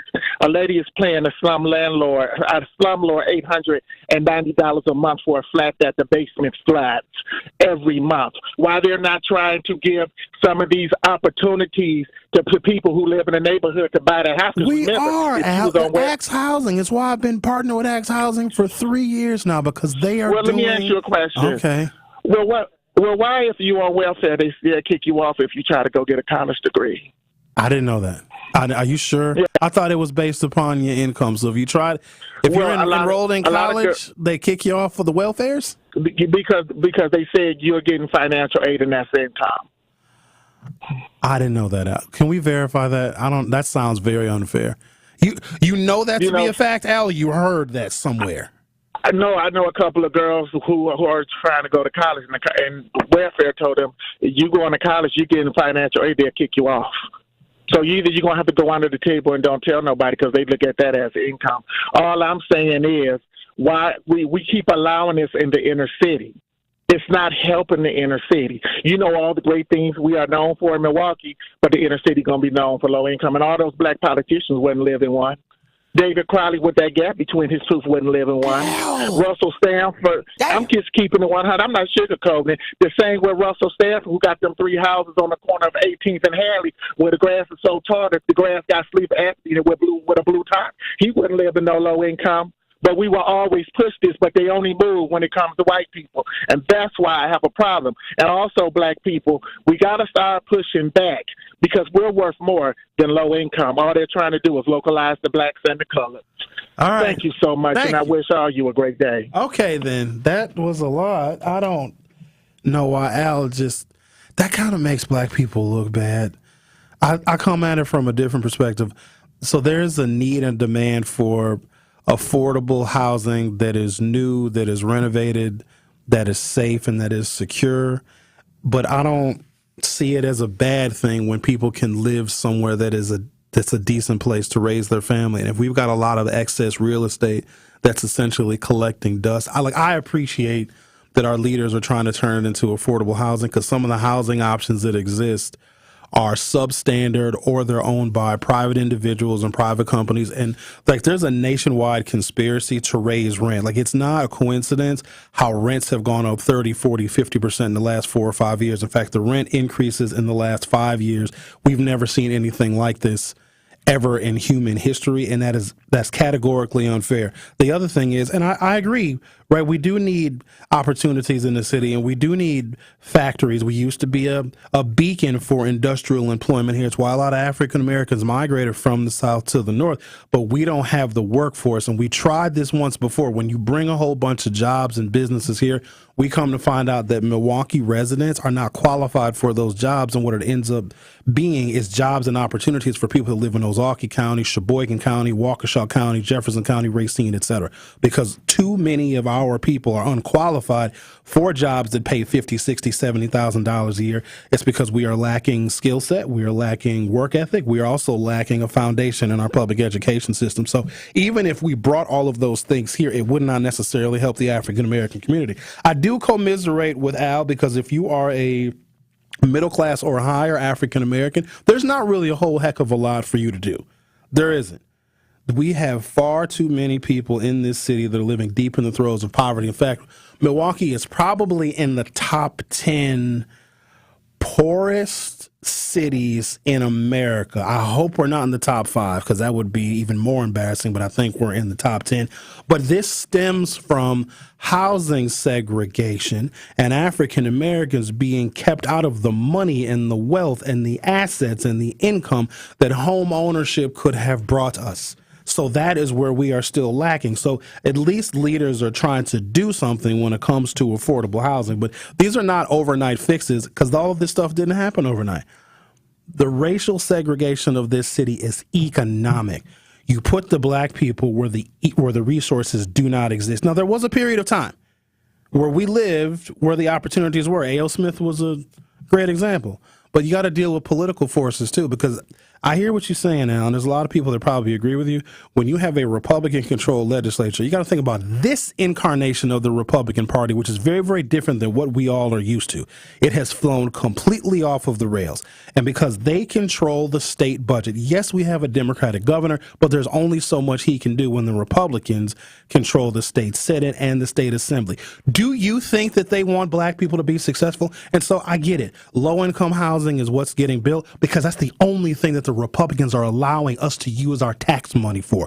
That's the problem. So then now when y'all hear that it's the Republicans that are creating these paradigms in black Milwaukee, which are not formulas for success, now y'all want to get political. You should have been political 30 years ago. If you don't vote and you are just voting right now, you allowed some of this to happen. So we got to take some responsibility for it. It is political. Being black is political. Being poor is political. Low-income housing is political. The way Wisconsin looks, the way Milwaukee looks. I don't know nothing about no 62-inch ass, though. That wasn't necessary to bring up a couple of times. That's a little excessive. Just saying, that was not nice for him to say that. I will say I really respect and love Al's creative rhetoric. I think it's nice. No, it is. And I think that he would be a dynamic leader. And I wish that people like him, because there's a lot of people like him, take your sentiments to the next level and actually represent people. Because when people say that they're tired of our political leadership, whether it be the presidential or even something more local, I think they want more fed up people like Al that can relate to a whole bunch of folks in our city. So I'm going to take a break, come back. I feel like I need to make up a bunch of excuses for black people, because it's not all of us. Well, Savanna, maybe you make up the excuses for the blacks. You say you love all of the black peoples. I do. I love them very much. I don't love some of the stuff we do, though. Sometimes we do.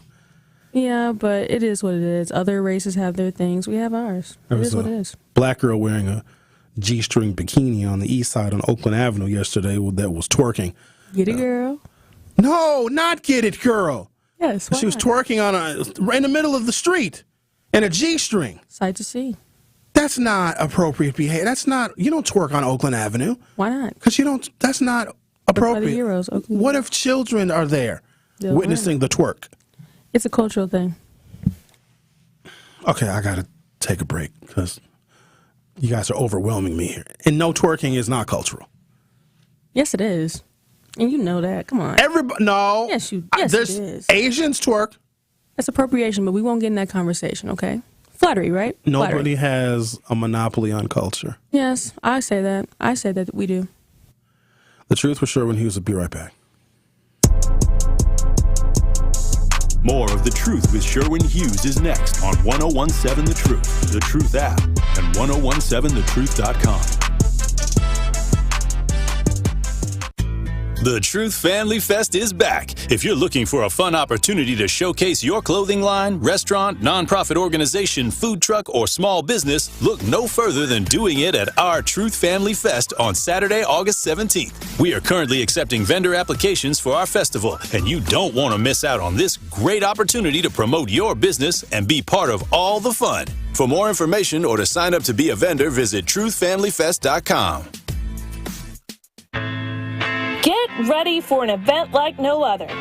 Join us for a powerful conversation featuring special guest Senator Ron Johnson, hosted by the captivating radio host Tori Lowe, with music by DJ Brother Z. Turn the radio on. Can you play that song for me? From impactful discussions on pressing issues to electrifying beats that'll keep you moving, this event promises to be unforgettable. With Senator Johnson's insights, Tori Lowe's passion for community advocacy, and DJ Brother Z's killer tunes, this is more than just an event, it's an experience. Don't miss out. Join us Wednesday, June 26th at 6 p.m. at 275 West Wisconsin Avenue, Venue 3. Free food while it lasts.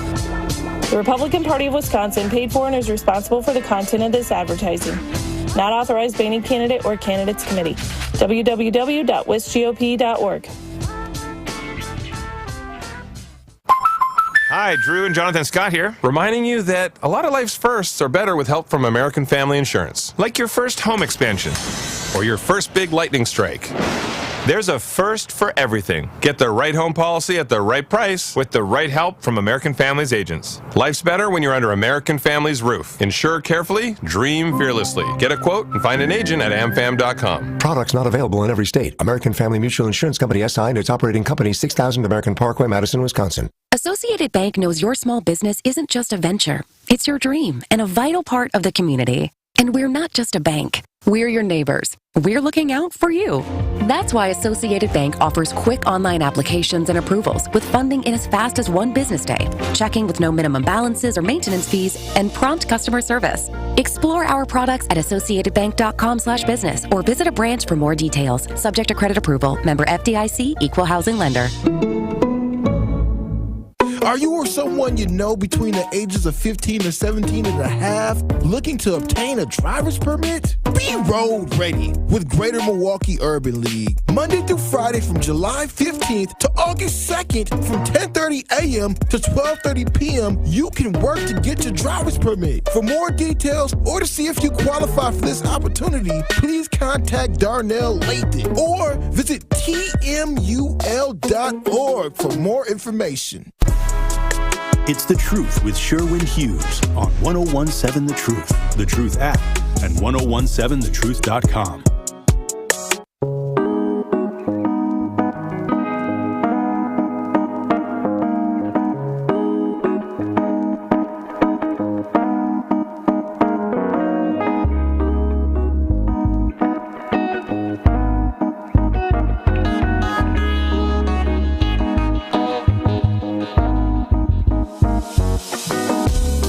So I got a couple of articles here. JD sent an article from U.S. News where, according to their data, Milwaukee is not, well, here's this. We're not in the top 10 poorest cities. So when you have these lists, usually compiled with census data, they look at a bunch of different factors. Sometimes they just look at per capita income. Sometimes they look at a whole collection of things. They look at levels of education and home ownership, business startups, entrepreneurship, and they use a whole bunch of data to determine the overall financial health of the people in a city. So in this particular article, Milwaukee is not in the top 10. But from this local article from TMJ4, we are the second poorest city in the country. And this is from December 30th, 2021. According to U.S. Census Bureau data, Milwaukee ranks number 2 in poverty among the top 50 most populated cities in America. Forbes reported on poverty rates across all 50 states using data from the U.S. Census Bureau's 2019 and 2014 American Community Survey. 5-year estimates. The report analyzed all major cities in the nation with populations of at least 100,000. Milwaukee, the 31st largest U.S. city, has a poverty rate of 25.4%. Like that's gigantic. That's a quarter of our city. And so here's the other part about that. That means a lot of children are living and growing up in poverty. And there's a culture that is created out of that. And unfortunately, it is a culture that sets really, really low standards and really low expectations because of that 25%, and really the number could be potentially higher than that. That's just the number they're using for reporting purposes. It might be closer to 30 or 40% because Milwaukee is haves and have-nots. Haves and have-nots. Either you got it or you don't. Either you're making it or you're not. We're very much the tale of two cities, and we always have been. There are some people that are going to be successful. 100%. They're going to be creative, and they're going to start businesses, or they're going to get an education, they're going to get a job, they're going to make a job. There are some people who are living deep in the throes of poverty. They're living lives that none of us would wish on our worst enemies, and they are going to make it. Unfortunately, that number is far too small. There's not enough examples of people pulling themselves up by their proverbial bootstraps. A lot of other folks that are deep in the throes of poverty and engaging in the culture of poverty, they're going to find themselves somewhere along the lines in the criminal justice system. They're going to get in trouble, and a lot of times that can hamper your future success, especially if you get a felony. However, you can run for president, apparently. I really wish that wasn't the case, but... So when I look at these poverty numbers, and each person that lives deep in the throes of poverty, and poverty is also kind of subjective, because some of y'all make $100,000 a year, but you still live like you're poor because you spend every penny that you get. So it's a mindset, and I don't want people to think that just adding money eliminates poverty. There are some people that live poor because the culture of poverty follows them even when they get, as the kids call it, the bag. If you spend your money on frivolous things, if you do not know how to invest, even if you make $200,000 a year, you are still probably going to be poor. Poor, also, it's not necessarily money. It could be morally. Because there are people that are rich, but they're morally bankrupt. And I would say that is the worst kind of poverty of them all. The opposite of poverty is not money. The opposite of poverty is justice. And people that do not have a lot of money rarely get or see or experience justice. The other thing that really bothers me about how so many people in this city live either a stone's throw or deep within the cycle of poverty is the vulnerability that it creates. And I want you guys to see this from a different perspective. A lot of folks see it from their own individual perspective of you not making enough money, there's not enough job opportunities, you can't make ends meet. You're seeing the prices of everything accelerate. Everything is way more expensive. Like life is just difficult. Like you see it from that individual perspective. But you got to keep in mind, there's a lot of people that are going through that exact same thing that you are. It creates a vulnerability because when people are in need or in want of something, in order to be successful, it creates a vulnerability. And if you can create that vulnerability, then you can have a Republican message that says something stupid like, well, look what the Democrats are doing to you. Maybe you should come on over to our side. I need you to understand something, ladies and gentlemen. I don't know how I can make this more clear. I'm going to do my damnedest to explain this to you the way that I understand it. Whenever there is something that black people do together, whenever we are in unison, there's always going to be detractors. There's always going to be naysayers because this nation doesn't like when we as a collective, as black people, as those descended from slaves, do something together. They always say there's something wrong with it or something deficient or black people are stupid. You know that narrative exists and it goes very, very far and deep into this country about black people. Whenever we do something, it's got to be bad. It's got to have some kind of a negative connotation to it. We come together unlike any other people in this nation when it comes to voting because 90% of us vote for Democrats. And people always say that's a negative thing. Well, black people are stupid. They're not getting anything from the Democrats. Now, here's where you are You are wrong in that assessment. It is the control by the Republican Party that makes Democrat political agendas ineffective, because that's all the Republicans do. Republicans are not trying to help aid in the suffering of poor and working class people of any race. They want to detract from what the Democrats are doing. But when you have a collective of black people, when you put us all together, and if we as black people are doing something in a 90% number, that's the right thing to do. Do not let anyone or anything discredit what we as black people do in a 90% number. Here's who you need to be wary of. People that want to detract from that. Why would you want to detract from an army of African Americans that have a clear path forward when it comes to politics? Anyone who is outside of that is the problem, not the 90%. I firmly believe that black folks have this thing entirely figured out, and we know when we can group together and when we can work together. When there's a policy platform or a policy initiative that seeks to speak to our issues, we gravitate toward it. And quite honestly, the progress that we have made politically is because of that unison. Be wary of the people that tell us that we are dumb and that we are stupid for participating like an army when it comes to our politics. Anyone detracting from that, they are the problem. But what Republicans do is they create these vulnerabilities. They make sure that they craft budgets so that in the communities and the census tracts and the zip codes and the state assembly districts and the state assembly and the state senate districts, rather, where we need the most help, they will invest the least. And when they invest the least, then you can put in more police. And of course, the police are always in favor of voting for Republicans. Don't be shocked when your favorite police officer is a Trump supporter. Don't be shocked when your favorite retired cop is also a Republican. Their jobs, and those are union jobs too. Those are union jobs that are untouched by Act 10. So the more crime that we have, the more vulnerability that we have, the more poverty that we have, the police unions get stronger because the public is always going to want more law enforcement. I want you to be very careful when you ask for more cops. When you ask for more cops, you get more arrests. When you get more arrests, you get more African Americans in particular who are going to be at least temporarily counted out of the job market, because it's not whether you get a misdemeanor or a felony. Sometimes they look at your arrest record. You know what else they can look at? Speaking of vulnerabilities, your credit score. You spend some time in jail and maybe you lost your job because of an arrest, even though you may not have been convicted. You may lose your job. You might fall behind on your bills a little bit, might fall behind on your credit card payments a little bit. If your credit score goes down, you will be denied certain jobs. Because you know when they made it illegal to deny a black person a job based upon race, they had to find another way to deny us jobs. Because when black people are vulnerable, when we don't have all the resources that we need, we can be manipulated. And we get so used to the vulnerability that we get tired of it. And we always look for something different. This is where the Republicans are striking us at our core. They are participating politically when it comes to resources and when it comes to funding, making sure that the black community stays vulnerable.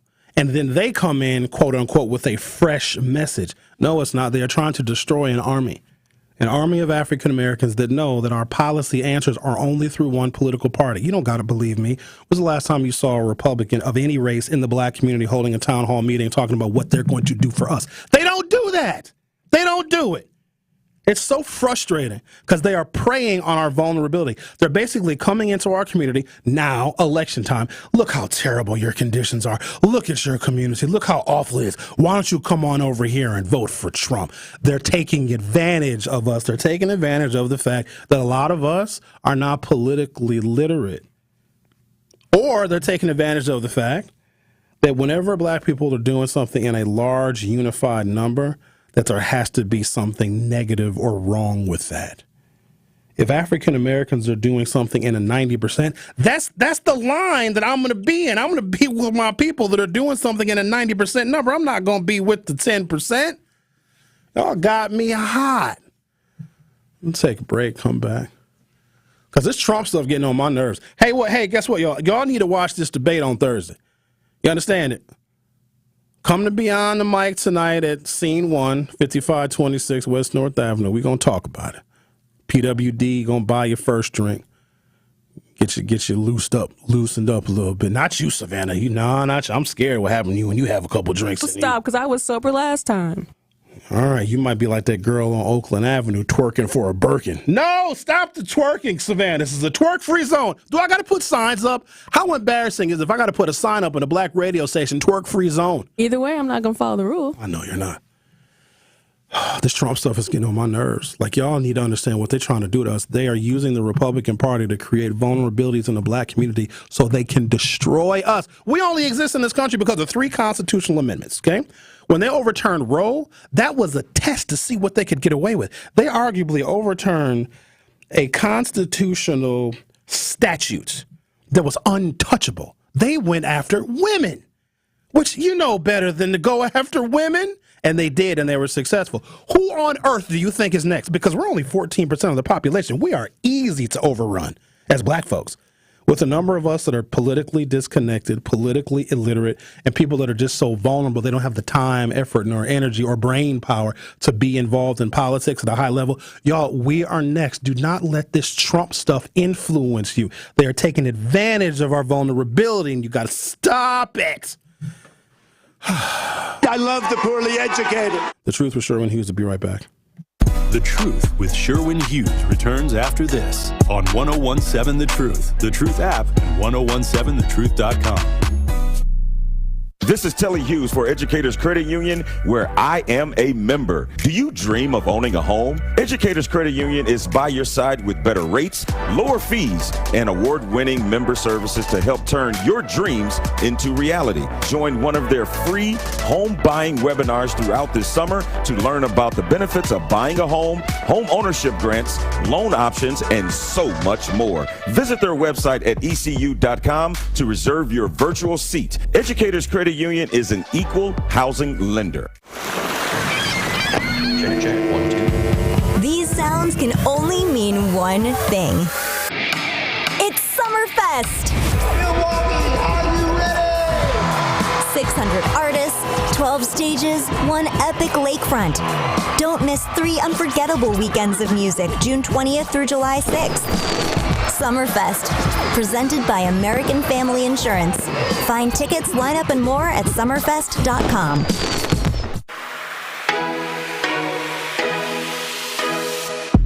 It's time for Truth Takes, a thought-provoking commentary on the new 101.7 The Truth. Here is Dr. Ken Harris with his truth. We're at a turning point in Milwaukee's political history as we go towards the end of this year and into 2025. The choices we make now will have a lasting impact on our city in the future. The impending financial difficulties necessitate a cooperative strategy that unites every aspect of our society to create long-term fixes. There has never been any question about the tenacity and the spirit of Milwaukeeans, and it is this strength that we need to utilize more than ever. Our future depends on creative problem solving, utilizing cross-border alliances, and being dedicated to making sure that all Milwaukeeans' voices, especially those of the historically marginalized, are acknowledged and heard during the policymaking process. Prioritizing equitable development will ensure that long-standing imbalances are addressed and economic growth will benefit all Milwaukee citizens. You know, it's essential to make investments in Milwaukee's public services, infrastructure, educational systems in order to both prevent the budget crisis and create a more robust and energetic city. Now, as we traverse these obstacles, let us never forget that our community is our most valuable resource. And by working together, we can overcome any challenge and create a future that embodies Milwaukee's greatest qualities, which are resilience, being inclusive, and being a successful city. This has been Truth Takes on the new 101.7 The Truth. Listen to The Truth in the Afternoon with Dr. Ken Harris, weekdays from 4 p.m. to 6 p.m. This is The Truth with Sherwin Hughes on 101.7 The Truth app, and 101.7thetruth.com.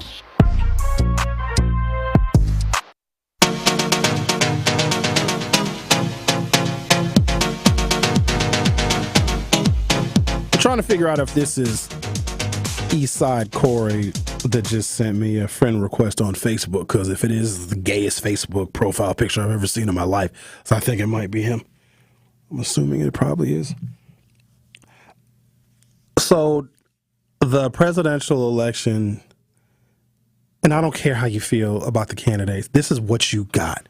You do not have unlimited choice in everything that you do, because quite honestly, we don't deserve unlimited choice, number one. Number two, there's not another candidate. And stop saying, oh, it'll be anybody but these two. There are other people that are running for president. Y'all don't even know their damn names. So stop saying you want anybody but these two. These two is what you got. And they offer very different visions for America. And so I'm getting tired of having this conversation with black people, because there is nobody who has been consistently more vulnerable in this country than us. There is a sinister set of actors that work together and work in concert, and they exist everywhere. They exist in law enforcement. They exist in our schools. They exist in government. They exist in corporate America. They are urban planners. They are gentrifiers. They are all sorts of people that are working in concert covertly to make sure that African Americans are just a little bit behind, that there's another successful generation where we are non-competitive, and they create these cycles. I'm not even calling them cycles of poverty, cycles of vulnerability for black people. That means that we will respond to anything that looks new, anything that looks shiny, will gravitate toward it. Or we look around our community and we see sadness and depression, and we see hopelessness and despair, and then Satan comes wearing angel's wings and says, no, try this. Try voting for us. You got to do something different. Look at your community. Look at the status of your family. Look how horrible it is. Come on over here to our side. And when they do that, they are taking advantage of our vulnerability, because they want to further destroy us. Y'all got to understand something. We don't have any allies in this country. We don't. We got people that show up when it's fun. We got people that show up to be entertained, but we don't have any allies, because if we did have allies, there wouldn't be so much pressure on African Americans always voting in every election for the Democrat, because they put a lot of onus on us. And I guess rightfully so, because we absolutely have the most to lose. But it's not white people telling other white people that they should not vote for Trump. It's always us that has to carry the heavy load. And I respect the heavy load that we have to carry. We've always carried burden for this country, because we are the only ones trying to hold a mirror up to what this nation is. We are the good ones, ladies and gentlemen. Don't let them tell you any different, but they want to make us look bad. And they manipulate our community with budget processes that most of our folks have no idea. They don't understand. They are creating vulnerability so we respond to anything. They're manipulating our people. And Trump is a master manipulator. The entire Republican Party is working in concert with him to create vulnerabilities. And here's who they struck first: women. I gotta give them credit for that, because they tackled something that was just fixed in American political dialogue, a woman's right to choose, and they snatched it and have no regrets. They don't apologize for it, and they want to do more of that. Y'all need to know that we are the next ones. Only 3 constitutional amendments even created our humanity. And if you can take away Roe, then taking away the Reconstruction Amendments, the 13th, the 14th, and the 15th, or if you have another examination of them from this U.S. Supreme Court, our lives could be upended. And some of y'all think that that can't happen. You probably also thought the government wouldn't put crack cocaine and guns in our community either. Don't be surprised at what these people will do and how far they will go to create vulnerability in us so they can lead us by our noses. Let's talk to the official poet laureate of 1017 The Truth, Mr. J.D. Masters. Hi, J.D. How are you? Good morning, Sherwin. I'm well. Another troubling conversation. For those of us who know, it's really not news. It's that we have to get on the grind and do it. I was with a young man yesterday of voting age, and we were listening to you in the car. And he says, all my guys want to vote for Trump. I said, you're young. I said, y'all don't vote. I said, I'm not even worried about y'all. I said, but y'all dumb. I said, I'm going to tell you the truth.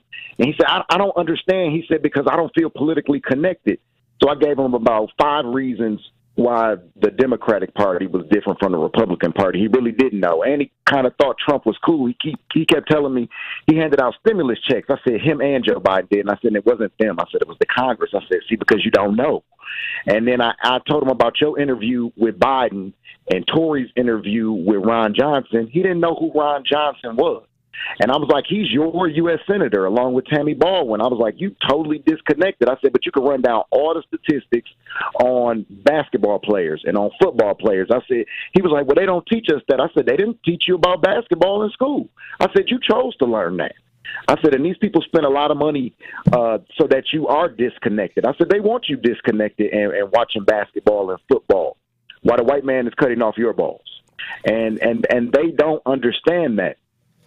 And the second thing is there's a watch party hosted by the Democratic Party for the debate on Thursday from 7 to 10 at Broken Bat at 135 East Pittsburgh. And it's not free drinks and food, but it is drinks and food there, so you could come out and be social and be with some other people that's like you. And I'm also doing another erotic poetry on Saturday, and I'll be at the Beyond the Mic tonight. The tickets are $25. For Truth Nation, I got them for 10. Oh, so come holler at your boy. Yeah, because come see some erotic poetry. You know, with it, lighten the mood sometimes. Get nasty. Can you do a piece for us tonight? Because somebody texted me yesterday and asked me to ask you to read a poetry piece tonight at Beyond the Microphone. Should it be clean or erotic? Let's take a look at the crowd and let's kind of see from what the crowd looks like, JD. Because remember when you read that piece about Granny at Potawatomi at the North Avenue Market? Yeah, that was horrible. I think I did good. Remember them boys? See, you told that story a couple weeks ago, and you left out one key part. The boys that was rapping before me was cussing, and they told us it was a clean show. And I was like, well, if they cussing, I could do an erotic poetry. Oh, you know what it was? It's because nobody was listening to those guys that were rapping before you, so we didn't even know that they were cussing because they weren't all that spectacular.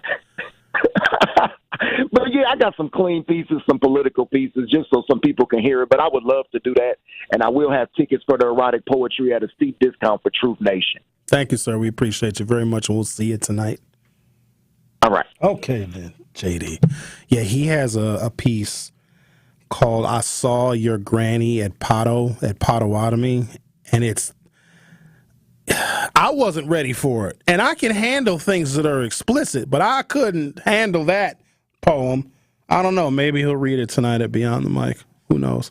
Right now we're going to take a break. So I got some information I want to share with you about the African American participation in partisan presidential elections, and I've got all of the percentages of the black vote that the Republicans have garnered since 1932, and I think it's going to be revelatory. I'll talk about that next. You're listening to The Truth with Sherwin Hughes on 101.7 FM. Our phone number, if you want to call or text, is 833-212-1017,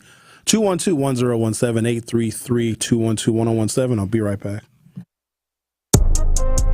Don't touch that dial. The Truth with Sherwin Hughes will be right back on 101.7 The Truth, The Truth app, and 1017thetruth.com. Truth Nation! And all our juicy jammers out there. Make certain that you tap into Jam with Juice each and every day so you can quench your thirst.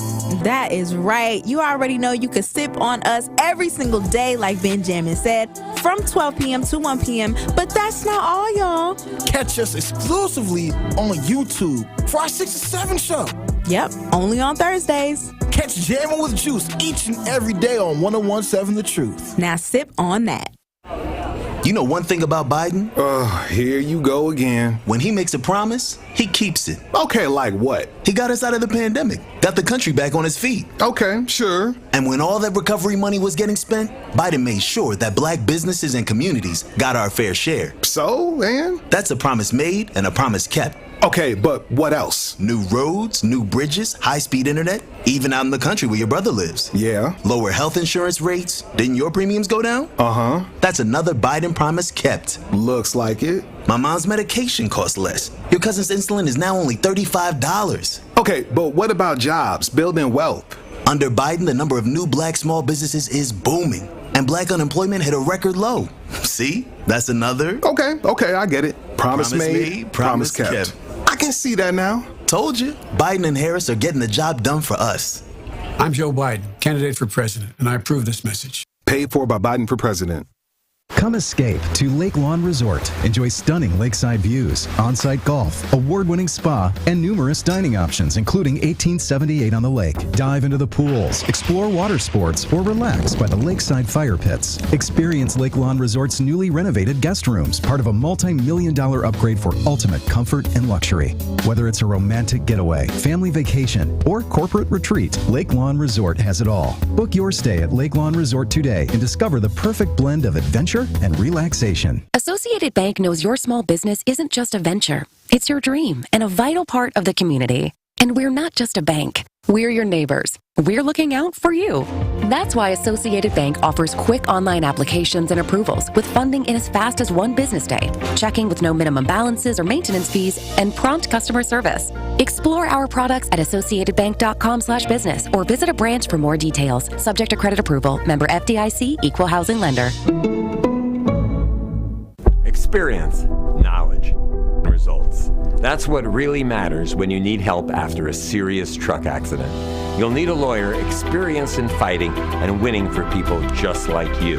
Gruber Law Offices has the resources, strong track record of success, and a team of experienced lawyers to take care of your needs.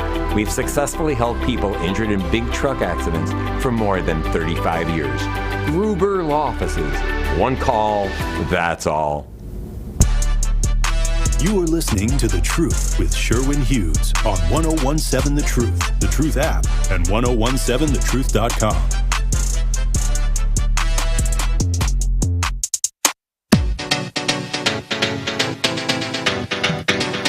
At his post-election press conference, Donald Trump said of his presidential campaign, quote, "I won the largest share of non-white voters of any Republican in 60 years. While Trump did improve on his performance with minorities in 2020 versus 2016, the previous Republican president, George W. Bush, did significantly better than Trump did in 2004. Prior to 1936, a majority of black voters supported Republicans due to the Republican Party's history in ending slavery. However, the Great Depression and the New Deal led the majority of African Americans to switch allegiances to the Democrats starting in the year 1936. Nonetheless, from 1936 to 1960, Republicans garnered a meaningful share of the black vote, averaging about 30% over that period. The sea change took place in 1964 when Republicans nominated Barry Goldwater, who opposed the landmark Civil Rights Act of 1964, and also the Supreme Court's decision of Brown versus Board of Education to federally mandate the desegregation of public schools. In November of 1964, Barry Goldwater garnered 6% of the black vote because he was anti-civil rights.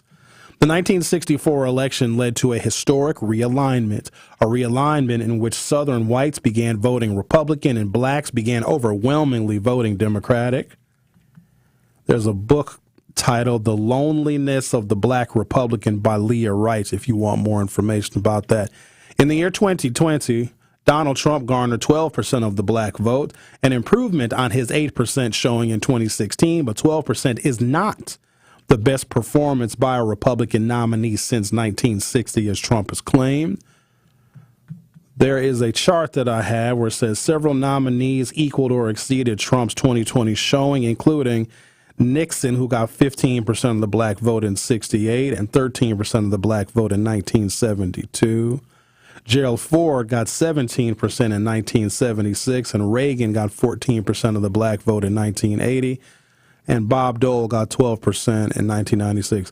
So if I look at, technically, Gerald Ford got the highest share of the black votes since 1960. Gerald Ford, who ultimately lost to Jimmy Carter. But you got to keep in mind, the black electorate back then was like 7 or 8% of the total electorate. Now we're closer to 13 or 14% of the electorate. So while our percentages of voting for Republicans in the 1970s was higher, there were less African Americans who were even eligible, registered to vote. And there was just less black population altogether. So while the percentage may be higher, our impact on helping Republicans win was very much diminished. Now let's turn to Hispanics and Asians. Both Ronald Reagan at 37% in 1980 and 34% in 1984, and George W. Bush got 35% in 2000 and 44% in 2004, bested Trump's share of Latino votes in 2016 and 2020 because Trump got 29 and 31% respectively. I don't see how, if you are technically of a protected class, if you're a minority, if you're a person of color, what is it in the Trump agenda other than the Republican Party working in concert to manipulate the vulnerabilities of people that people think that they are getting by voting for a modern era Republican? Let me just dispel a myth right now.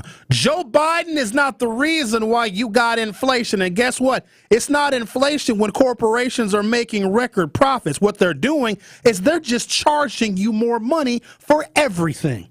If it was inflation, corporate profits wouldn't be through the roof. They're lying to you. They're telling you that it's one political party or one president or one candidate for president that's creating inflation. No, it's not. They're just making the prices go up so you pay more. The Truth for Sherwin Hughes will be back for hour 3. Summerfest is back, and the award-winning 1017 The Truth has got you covered with front row access passes to the best concerts at Summerfest this year. Tune in to all your favorite Truth shows every day so you do not miss your chance to win tickets and wristbands to see artists like SZA, Bryson Tiller, Lil Uzi Vert, En Vogue, K-Camp, and so many more.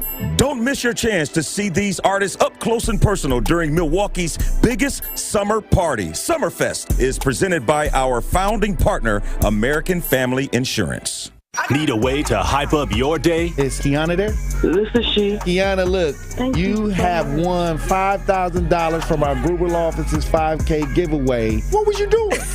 I was actually taking a nap. Hey, wake up. Money calling. What would you do with $5,000? I'm going to help my daughter. She's in college. Stay tuned into 1017 The Truth for your chance to be entered into the Gruber Law Office's 5K giveaway. For contest rules, visit 1017thetruth.com. Being blind doesn't always look how others may think. Stargardt disease was supposed to define me.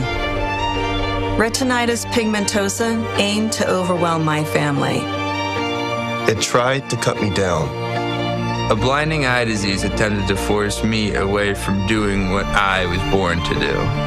But it cannot stop me. I have the tools. I will keep moving forward. Pushing past the limits of this disability. I know where to find support and where I can be seen. Loss of sight won't blind our vision. Innovative research, educational resources, supportive community. The Foundation Fighting Blindness is leading the charge in finding treatments and cures for blinding diseases. Learn more at fightingblindness.org. A public service message from the Foundation Fighting Blindness. An unsuspecting driver at a Milwaukee barbershop. I got an apprentice here shadowing me. I'll put this hot towel on, man. About a good 3 minutes, all right? The apprentice is Donald Driver. So when you come here, you drive? Yes. Your car got seatbelts? Yeah. You wear them? No. Okay, but why not? I don't want to. But do you know you can get a ticket for that? Mm-hmm. I'm going to give you a ticket. I bet you wish you buckle up now. Oh, my God. Donald Driver can't always be there to remind you. Take it, click it. There we go. Click it or ticket. And let's reduce fatalities on Wisconsin roadways. Sponsored by Wisconsin DOT. The YMCA is just a starting line, for the true self blooms only when we find our purpose, what makes us tick below the surface. Y is the before work hustle, an after school home, a section of my block, a corner to call my own. With my Y, I stand strong, seen and supported all along. It's a million faces in a mirror, and everyone belongs. Find your why. Join today at ymca.org for a better us. We are the home of Milwaukee Black Talk. 1017 FM, 1510 AM WGKB Waukesha, and W269DL Milwaukee, a locally owned Good Karma brand station.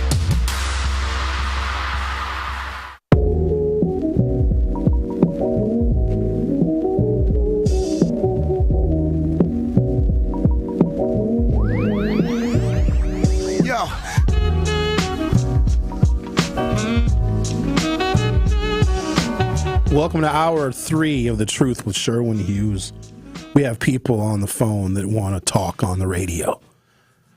If you want to be a person that talks on the radio, 833-212-1017, 833-212-1017.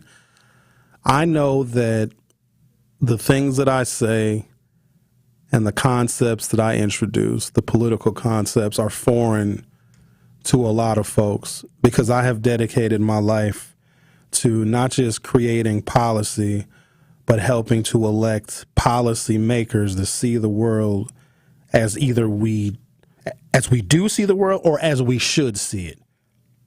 I like to help visionary leaders put their thoughts and their sentiments on paper and have that paper become law so they can help. That's the whole point of policymaking. And so my perspective is different. And I know a lot of what I say doesn't gel with what you've heard, what you've been told, what you read, what you saw on social media. But my perspective is very different. I worked for a member of Congress before. I saw where the sausage is made. I've worked for a mayor. I've been an appointee of a governor. Anything political, I've had my hands in it for getting close to 25 years now, so my perspective is different. Therefore, some of the things that I tell you are things that you may not have heard before, but what I'm also trying to do is expose to you that you have been lied to a lot. They lie to us a lot, and that's why a lot of people don't trust politicians, and I get it. But ladies and gentlemen, there's a reason why I have never run for office.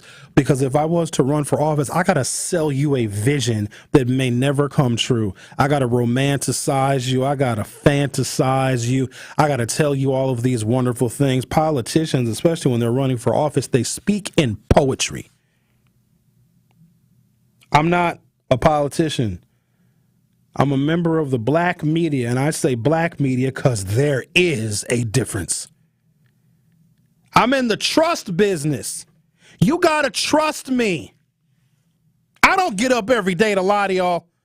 If I was going to do that, I'd just stay home and broadcast from my home studio if I wanted to lie. But I get up every day. Sometimes it's raining. I'm here to tell you the truth about things. Now, you don't have to believe the truth. And a lot of you don't. Because if it's uncomfortable or inconvenient, it's easier to not believe it. But because you don't believe the truth doesn't make it untrue. It makes you a non-believer. Let's talk to Eddie. You're on 101.7 The Truth. How are you? All right, Sharon. How are you doing this morning? I'm doing good, thank you. What's on your mind? You were talking about the Republican people. It's a lot that I don't understand. Again, I agree with most people don't understand politics. I know I don't understand it. I've been around for a long time, but there's still some things that I don't understand clearly because I don't understand why the Democrats, to me, don't try to get their message out. There a little more. I don't know. It seems like the Republicans just keep pounding and pounding and pounding the same message until people start believing it. The other thing is that we even on your station, some people talk about, well, when you bring up about Biden, were you in love with Biden or this, that, and other, but no one's saying, and what the Democrats did and this, that, and other. But nobody, to me, explains clearly what have the Republicans done for the black community. Like you said, you never see them have a town hall meeting and saying what they're going to do for our community. Well, people still go along with the rhetoric about that the Republicans are better. You need to try something different. Well, and I had this discussion with my sister. Well, if somebody's going to tell me to try something different, at least explain to me why I should consider who you're supporting. But nobody seems to be able to do that. It's all this talk and fluff and this, that, and other. And then I don't understand why we still, we talking about division. It's still being promoted in politics because why is it that Trump can get away with certain things and do certain things, but if Obama done it or you did it or I did it, we'd have been stumped out a long time ago.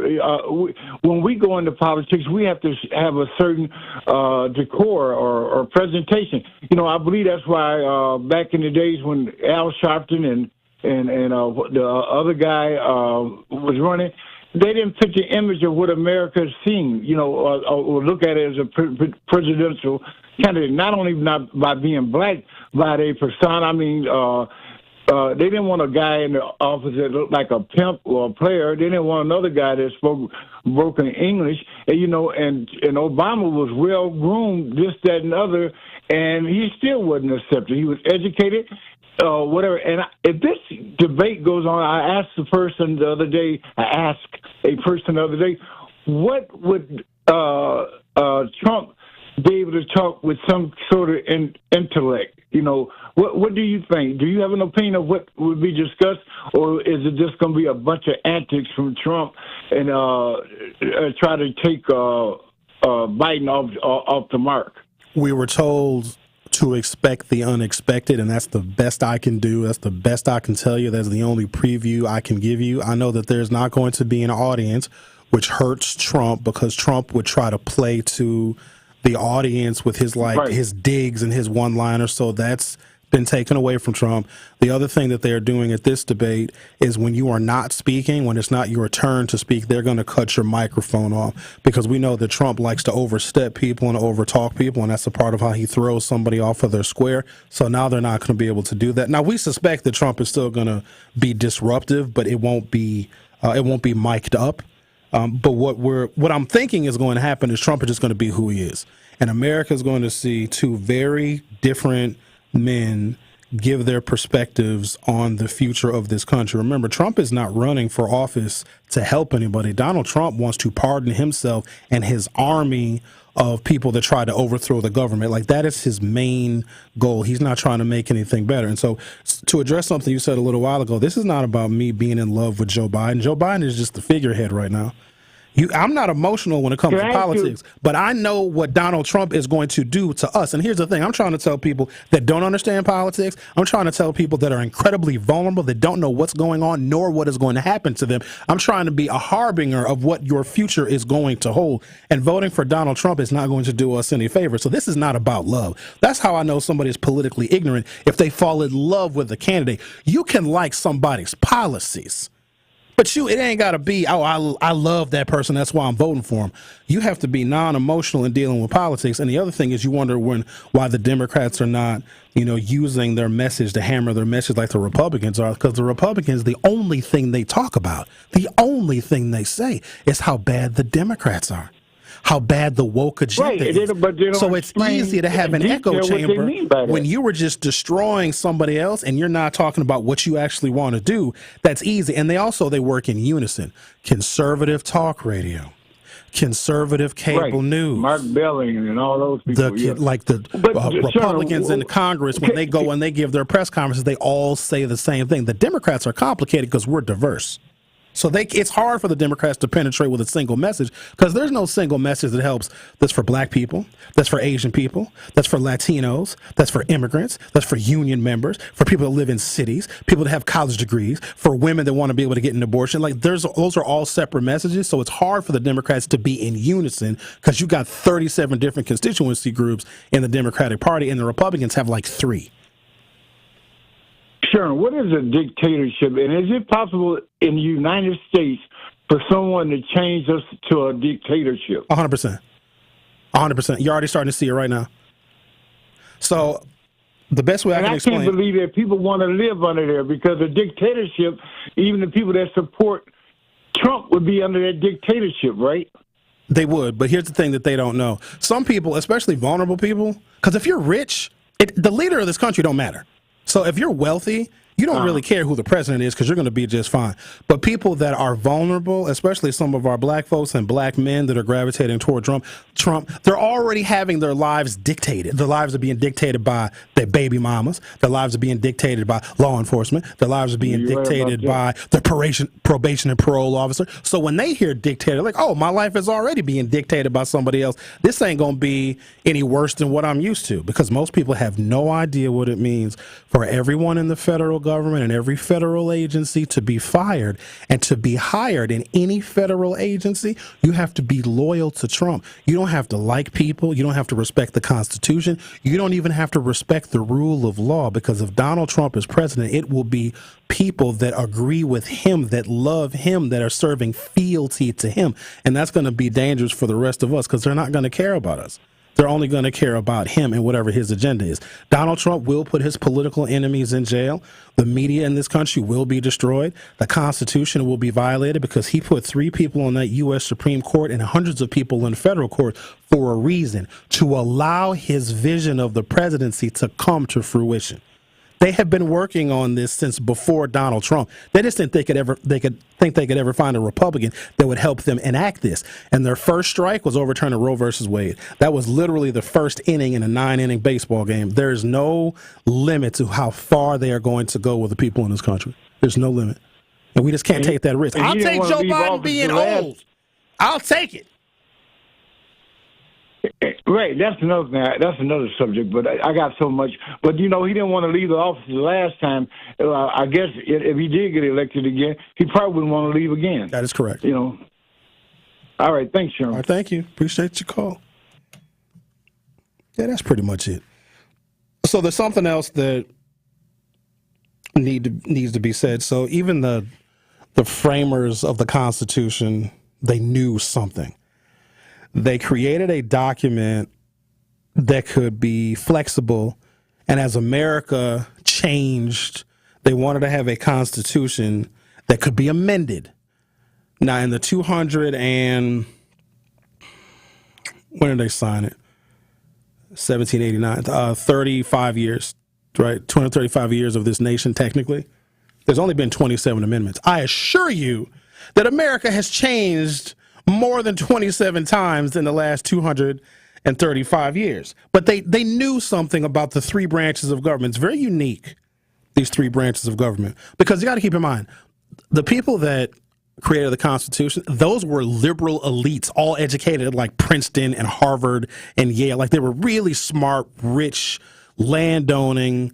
Most of them owned slaves. They were very wealthy. So they created a Constitution for them, so that they would always be okay. But they left some room for other people to have a say-so in a constitutional republic. When you talk about framing and creating the Constitution, I use the word democracy lightly. It is more like a constitutional democratic republic. We have more power at the local level, but it's also where we exercise our power the least. But they knew something. They knew that white men with money always had to have agency in this country. They were the primary decision makers because they could never let their interests be second rate to any other interest in this country, because they also knew that one day this slavery thing wasn't going to work out. And a lot of them, if you read some of their biographies, were torn about the institution of slavery, but as much as they wanted to, they did not have the power or the courage to end the institution. They were going to let the social climate of this nation over time and let morality over time end slavery. And ultimately, it did take a war, but that is what happened. But here's something very unique that they did. They realized these 2 things, that wealthy people in this nation were always going to have control over 2 branches of government because they could use their money and their capitalism as influence in policy.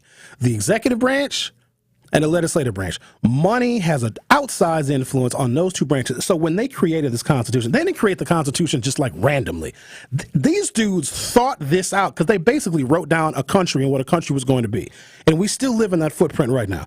But they said, okay, 2 branches of government are going to be owned and controlled by people like us. Wealthy, rich, elite, highly educated, land-owning, powerful white men. We can manipulate the executive branch. We can have a lot of influence on who the president is. We can give a whole bunch of money. We can do things to influence the president. They also can influence the legislative branch. These are members of the U.S. Senate and of the House of Representatives. And think about this for a second. Think about how much money you need to get elected to Congress. Think about how many millions and tens of millions of dollars Eric Hovde and Tammy Baldwin are going to spend. That is because the wealthy people in this country have outsized influence on the legislative branch of the federal government and the executive branch.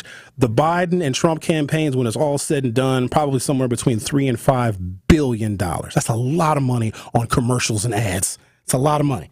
Because wealthy people still have a disproportionate amount of control over those 2 branches of government. And the people that created the Constitution created it so. So they gave 2 branches of government to wealth and to capitalism. But the 3rd branch of government, the judiciary, is for everybody else. I need you to understand me when I'm telling you this stuff. Like, this is stuff that y'all need to know that they would never teach you in school. Two branches of government are always going to favor the wealthy, the elites, and capitalists and wealthy white men, executive branch. That's why we had so many damn white presidents, because it was set up for them. That's why we still have so many white male members of Congress. Now, as the country is getting much more diverse, Congress is getting a little more diverse. It's a little gayer now. It's a little blacker now. Might even be a sprinkle of a couple of different religions, and there might be a Muslim or two somewhere in the halls of Congress. But for the most part, it's still wealthy white people or people that are connected to wealth. But the judicial system is the branch of government for everybody else, because they shouldn't be influenced by policy. They shouldn't be influenced by politics, right? And they are appointed. They're not elected. But the judicial branch is there for the rest of the people, for the working class people, for the poor people. So the rich people that can control the executive branch and the legislative branch, they create and execute the law. It is the courts that is the branch for everybody else that determines the constitutionality of what the rich branches of government do. Here is where we are in this country, and this is why we are screwed. We no longer have the judicial branch. I also need you to understand that it was the U.S. Supreme Court that desegregated the schools. It was the U.S. Supreme Court that determined Jim Crow was unconstitutional, because that branch of government, the judicial branch, is for the people who are under the thumb of the wealthy and the white. Now, here's the other disadvantage. They have two branches of government. Everybody else only has one, the judiciary. But when you lose the judiciary like we have now, and even presidents have respected the fact that they got to put judges on the bench that are going to be fair for middle America, for working class people, and for poor people, because wealthy people are set because they can buy the legislative and the executive branches of government. But you have to do something. And arguably, it's a powerful branch of government because the judiciary can trump both, no pun intended, the executive and the legislative branches of government. The judiciary is for us. But trying to get black people and trying to get liberals and lefties and Democrats to vote for executives that have the courts in mind has been the heaviest lift I've ever had to bear. But once we lose the courts, and we have, then we as regular old people, as working class people, non-wealthy, non-millionaire, non-billionaire people, we have lost everything. What Trump has done and will do to the courts, Roe versus Wade was just the first act of many. I'm going to take a break, come back, and we're going to talk to some people. Talk to Sam, and Millicent, and Bob. Our phone number is 833-212-1017, 833-212-1017. You can call, you can text. You also can join us on the YouTube. Go to youtube.com or open up your YouTube app from your smartphone or mobile device. Search 1017 The Truth. Hit subscribe. I'm trying to get us to 2,000 subscribers, so man, we'll be there soon. I know I can. I know. Just randomly, hey, okay, I'm gonna give you a Summerfest ticket if you. I mean, I can give away some of my own Summerfest tickets. So to our 2,000 subscribers going to get a Summerfest ticket. How will we even know who it is? I'll just create a dummy account and I'll be the 2,000 subscriber. Well, whatever. I got to take a break. I'll be right back. More of The Truth with Sherwin Hughes is next on 1017 The Truth, The Truth app, and 1017thetruth.com. 1017 The Truth and Associated Bank have teamed up for our Black-owned business give back. Each quarter, we'll be giving away $6,000 worth of free commercial advertising for 3 months to 5 Black businesses. To sign up for your business's chance to win $6,000 of commercial campaign marketing on the award-winning 1017 The Truth, visit blackbusinessgiveback.com. That's blackbusinessgiveback.com. Let's rebuild our community's backbone through exposure on the truth. For official rules, head to blackbusinessgiveback.com. Associated Bank, member FDIC. Are you tired of spending more and getting less? Do you feel weighed down by the increase in costs just to meet your daily needs? Are you looking for answers? Join Tori Lowe next Wednesday, June 26 at 6 p.m. for a powerful conversation with special guest Senator Ron Johnson.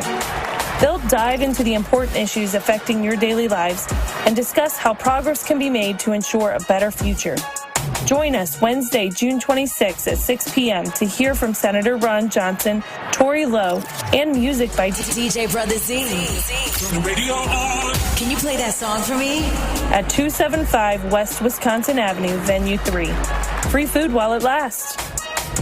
The Republican Party of Wisconsin paid for and is responsible for the content of this advertising. Not authorized by any candidate or candidates committee. www.wisgop.org. All insurance companies, they want to know where are your cars housed. Right. They want to know how far you driving to get to and from work every day. Mm-hmm. They want to know all these different things for weather patterns. Are you living in northern Wisconsin, or are you living down in Tornado Alley somewhere in Kentucky? These things make a difference as to how your insurance rates are formed. It needs you to be factual, and every single time somebody commits these different frauds, it all adds up, and everybody ends up paying the price for it down the road. Erie Insurance, providing the protection you need and the service you expect, all at a great price. In our community, you will find a Center for Food Security.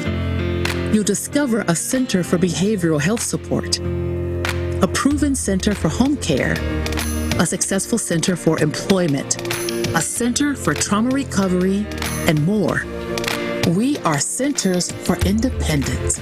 Find out how you can support Centers for Independence's work and mission at cfihope.org/independence. Brewers 5 County Fridays are now Wisconsin First Fridays. All Wisconsin residents get half off Brewers tickets at the first Friday home game of each month. Check out the schedule and get yours at brewers.com/Wisconsin Fridays. When you've been injured, you need a winning team on your side. Gruber Law Offices will fight for the results you deserve. Call Gruber Law Offices today, a proud partner of your Milwaukee Brewers. One call, that's all. This is The Truth with Sherwin Hughes on 1017 The Truth, The Truth app, and 1017thetruth.com.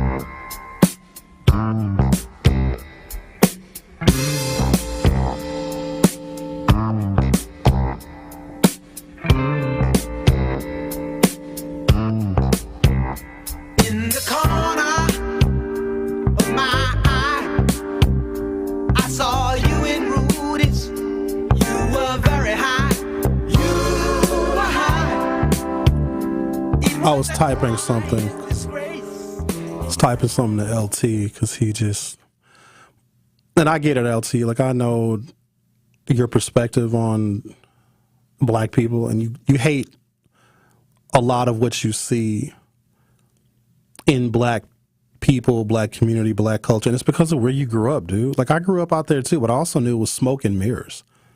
Like, if you surround yourself with a certain kind of white people, eventually you will think that black people are the problem and that we have failed ourselves. And that's common, right? Especially if you're a black person, you surround yourself with successful white people and you become quote unquote successful yourself. And you're like, oh, I can do it. These other black people are just stupid and lazy and they don't raise their kids and blah, blah, blah, blah, blah. When I hear that from somebody, then I automatically know that they don't understand politics. Y'all know what politics is? Politics is about money. Who gets it? Whose kids are going to survive? Who's going to have equity? Who's going to have wealth? Who's going to be able to buy a house?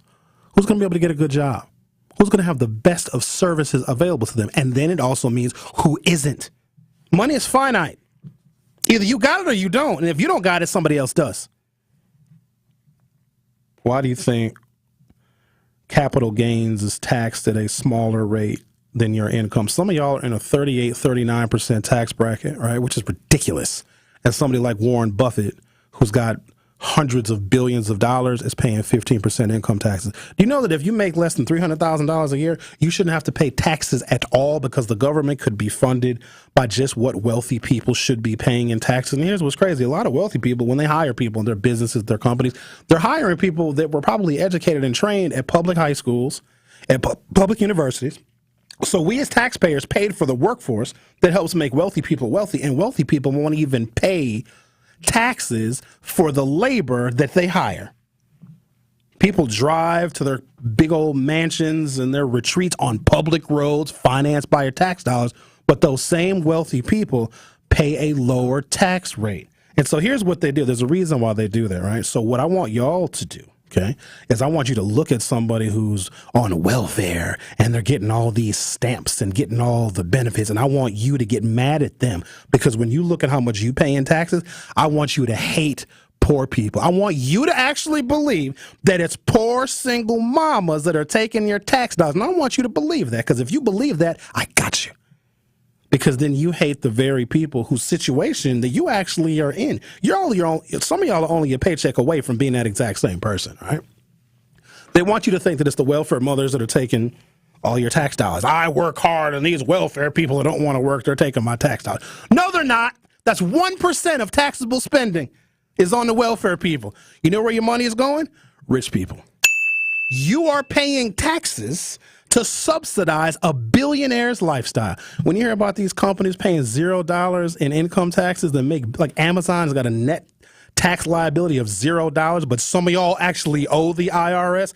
They want you to hate people that are working class, that are middle class, that are poor, that may need help in a system that is tilted in favor of wealthy white men. It was always going to be that way because wealthy white men are the ones that created the Constitution. Do you think for a second that they would create a government, a constitutional republic, where wealthy white land-owning men would ever be second class? Ever? Do you really think that they would do that?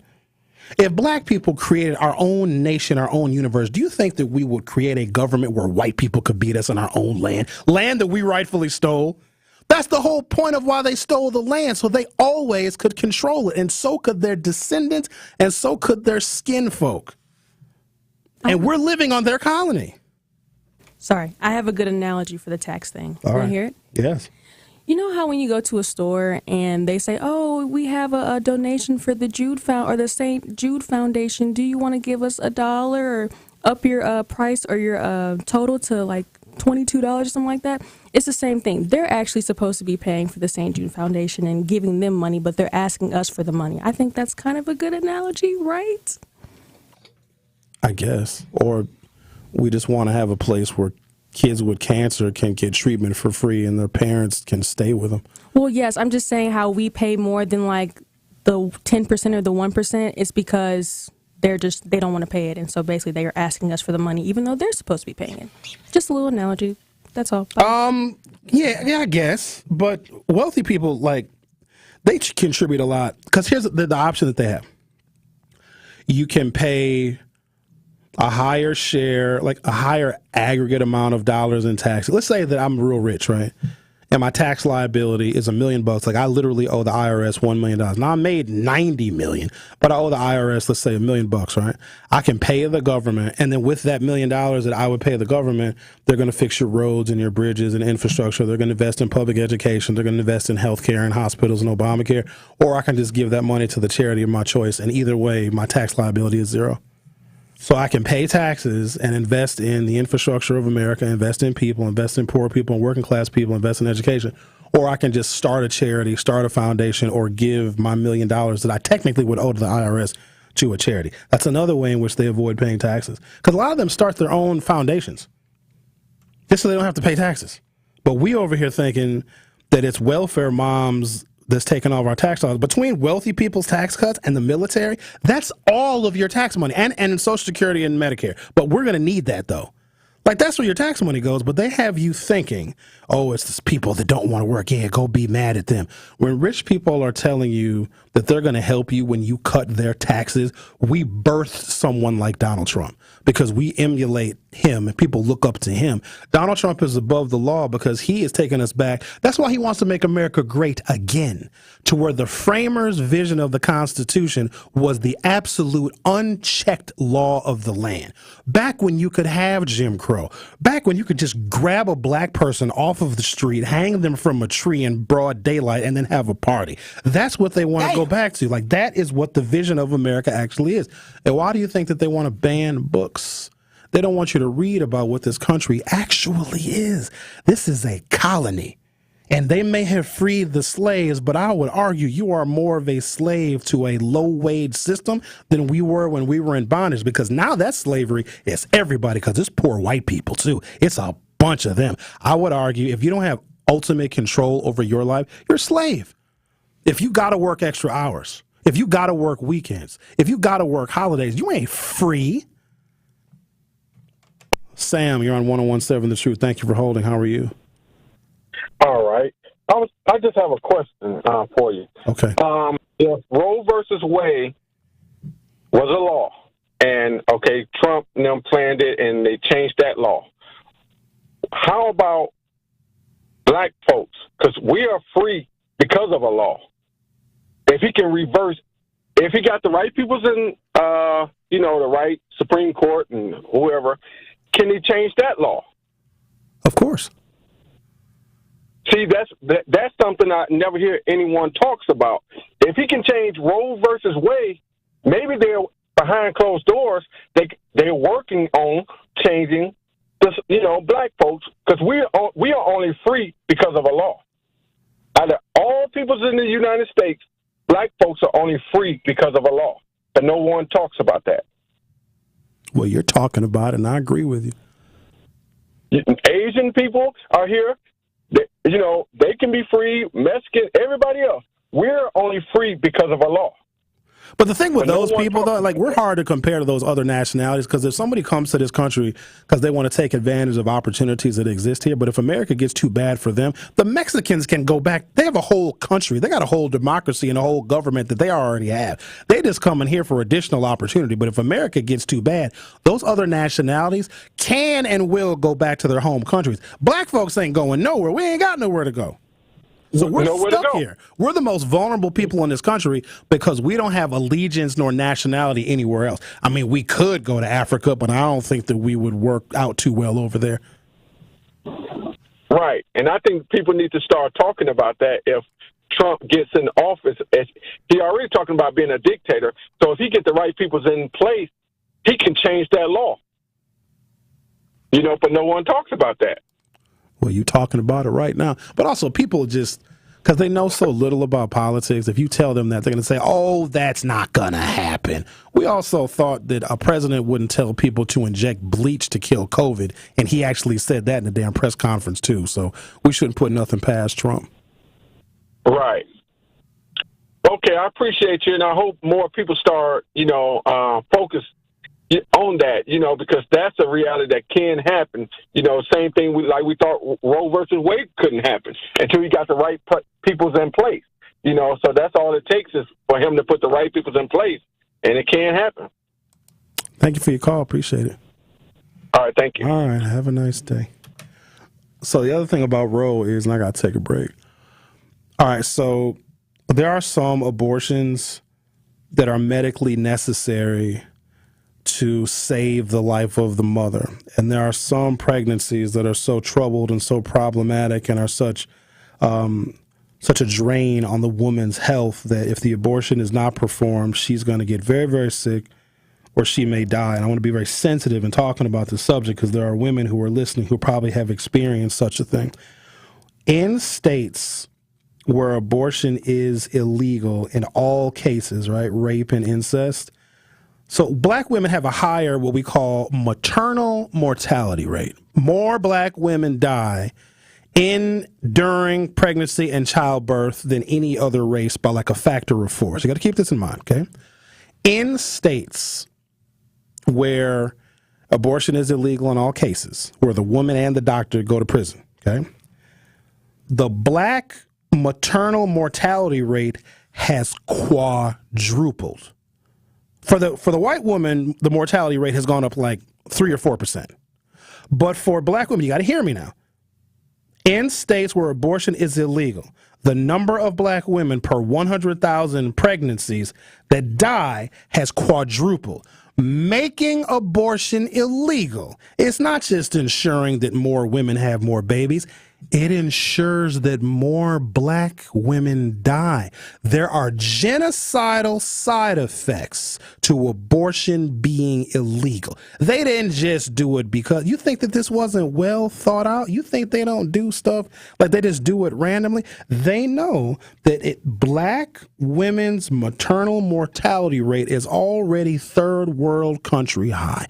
And if there are situations where the black woman needs to terminate the pregnancy in order to survive, but if it's illegal in that state, and we know a lot of black women don't have the money to travel to go get an abortion, they're killing black women. And so when I hear black people talk about, oh, I'm pro-life, technically you're pro-death at the same time. So take a break, come back, talk to a couple other folks at 833-212-1017. You're listening to The Truth with Sherwin Hughes. I'll be back shortly. The Truth with Sherwin Hughes returns after this on 1017 The Truth, The Truth app, and 1017thetruth.com.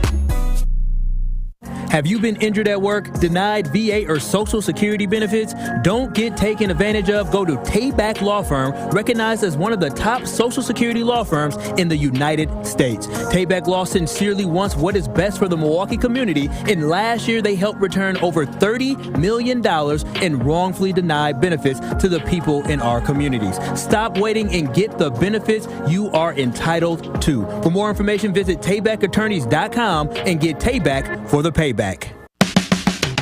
It's time for Truth Takes, a thought-provoking commentary on the new 1017 The Truth. Here is Sherwin Hughes with his truth. I think you're spoiled. You have too many choices. We sometimes forget that having choice is a luxury. I can remember when I was a little kid, I either ate what my mother cooked for dinner or I starved. I didn't have the luxury of choice. Now we can choose anything and everything. We can choose which apps we want to be a part of. We can go and pick a new mate. We can decide what food we want to order. We have an unlimited amount of choice. And I think that we forget that choice is a luxury. You are either a winner or you're a loser. You're either going up or you're going down. You're either free or a slave. You are either woke or you are asleep. Those are called binary choices. And it's tough for people to understand just having two choices in a world that inundates us with unlimited choice. I know you don't like the candidates that are on your ballot come November. Guess what? They probably don't like you either. But you only have a binary choice. You either want this country to excel and succeed and explore new industries and be honest and fair about racial inequity. You either believe in climate change or you don't. You believe in democracy or you don't. You want a country that will do whatever it can to help people, all people, regardless of gender identity, regardless of national origin, or you want to take the low road and vote for the person that only wants to help himself with no regard for anyone else. Choice is a luxury. Unfortunately, too many of us forget that it's a luxury. Binary choice is all you have in November. I hope you choose wisely. This has been Truth Takes on the new 1017 The Truth. Listen to The Truth with Sherwin Hughes weekdays from 9 a.m. to 12 p.m. When you're high, you feel different. Pretty obvious, right? You think different, talk different, but if you feel different, you drive different. So if you're high, just don't drive. Brought to you by NHTSA and the Ad Council. I feel so stuck. The Veterans Crisis Line is here for you. Dial 988, then press 1 to call. For general contest rules, visit 1017thetruth.com. You are listening to The Truth with Sherwin Hughes on 1017 The Truth, The Truth app, and 1017thetruth.com.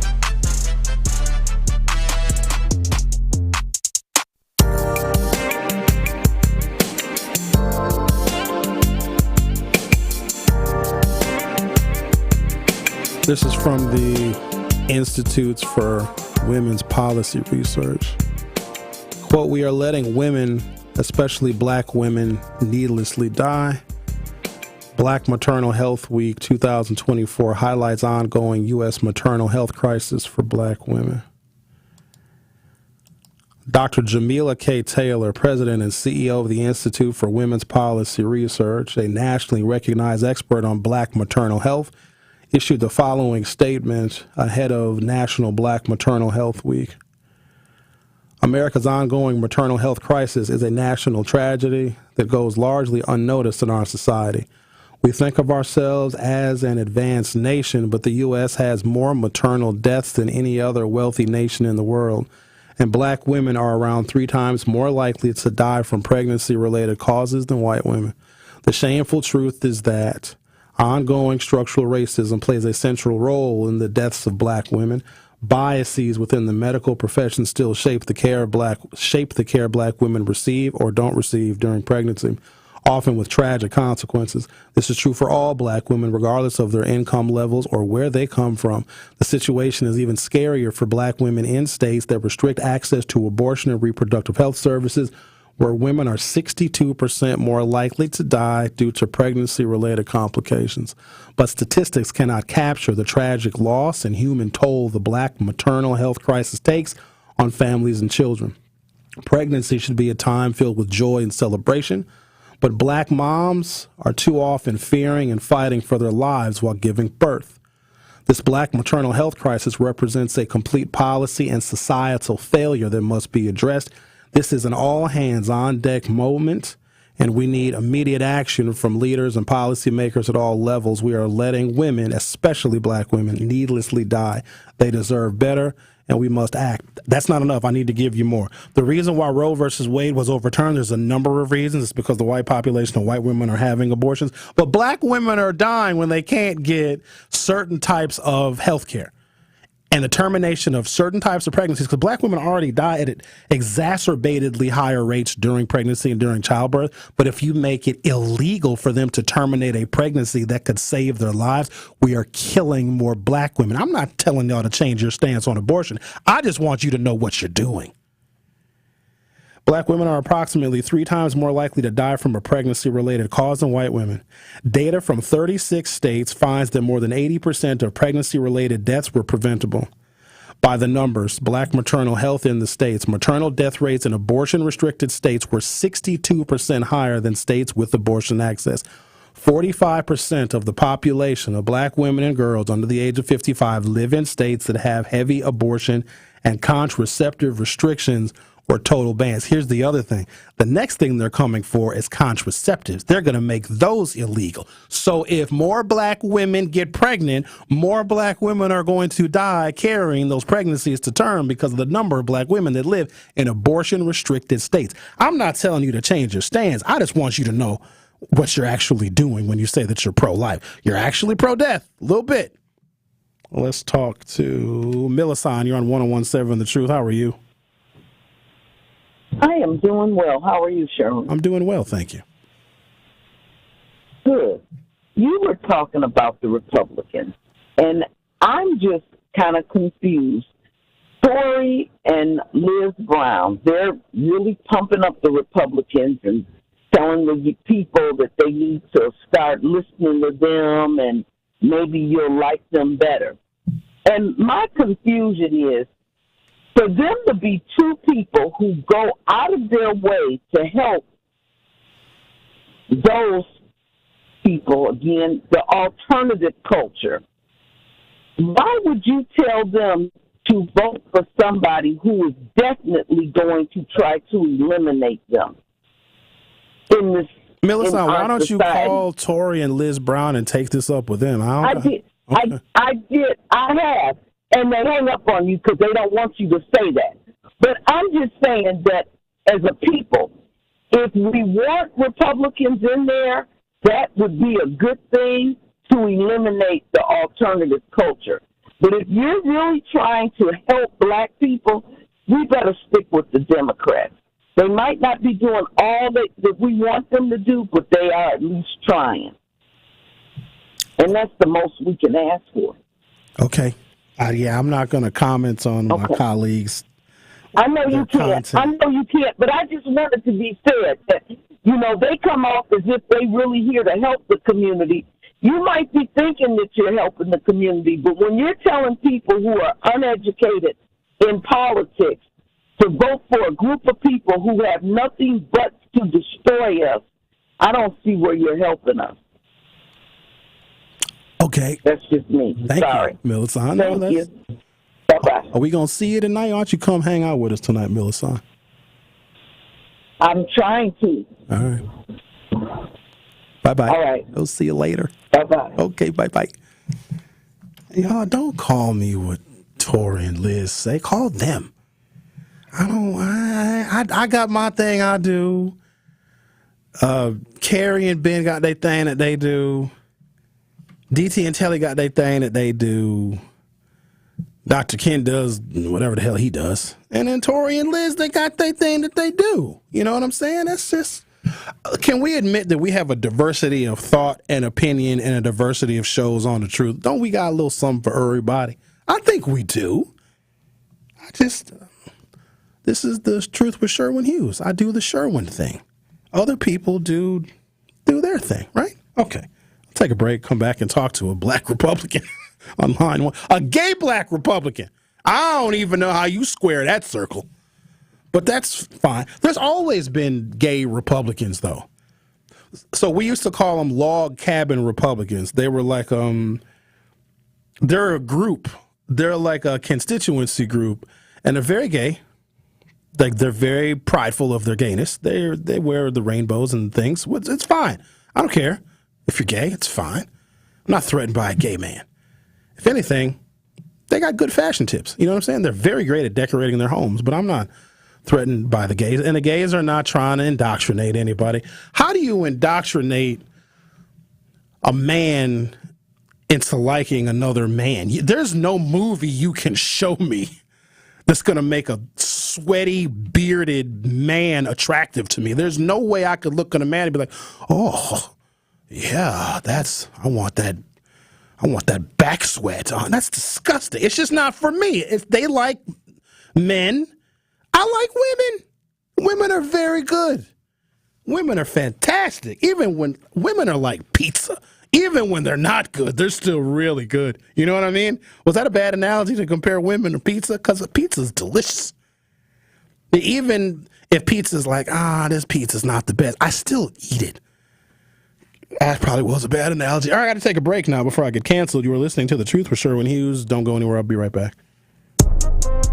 Don't touch that dial. The Truth with Sherwin Hughes will be right back on 1017 The Truth, The Truth app, and 1017thetruth.com. The Truth Family Fest is back. If you're looking for a fun opportunity to showcase your clothing line, restaurant, nonprofit organization, food truck, or small business, look no further than doing it at our Truth Family Fest on Saturday, August 17th. We are currently accepting vendor applications for our festival, and you don't want to miss out on this great opportunity to promote your business and be part of all the fun. For more information or to sign up to be a vendor, visit truthfamilyfest.com. For the ultimate sports betting experience, get in the game at Potawatomi Sportsbook. Unleash your inner champion with dozens of betting kiosks, a VIP deck, high-end bar, first-class restaurant, broadcast booth, a 2,000-square-foot video wall, and more. It's a sports fan's paradise, 24/7. Bet above the rest. Only at Potawatomi Casino Hotel, Milwaukee. Visit the website for more. Must be 21 years old. All bets must be made on site. Associated Bank knows your small business isn't just a venture. It's your dream and a vital part of the community. And we're not just a bank. We're your neighbors. We're looking out for you. That's why Associated Bank offers quick online applications and approvals with funding in as fast as one business day, checking with no minimum balances or maintenance fees, and prompt customer service. Explore our products at associatedbank.com/business or visit a branch for more details. Subject to credit approval. Member FDIC, Equal Housing Lender. Hi, I'm Vanessa Williams, and I want to share with you the role that diabetes has had in my family. I lost my grandmother at the early age of 64 due to complications with diabetes. She was warm, generous, and a constant encouragement for me to follow my heart. Did you know that African Americans experience chronic kidney disease at a rate that's 25% higher than white Americans? And we're almost 4 times more likely to develop kidney failure. Diabetes and high blood pressure are leading causes of kidney disease, which can result in kidney failure, needing dialysis, or a kidney transplant. The good news is that you have the power to check out how well your kidneys are doing and learn ways to prevent them from failing. So go to your doctor and get yourself checked out. Visit linkbylovetv.org to learn more. Get the facts, get checked, and get healthy. It's Brewers Cubs. It's the I-94 rivalry. It's your chance to defend American Family Field. Be here June 28th through the 30th for 3 huge Brewers games. Find your spot for the action at brewers.com/tickets. Wisconsin is as hard-working of a place as you'll ever find. People here are tough, but even the toughest among us need help after a serious accident. At Gruber Law Offices, we won't stop fighting for you and your family. One call, that's all. This is The Truth with Sherwin Hughes on 1017 The Truth, The Truth app, and 1017thetruth.com.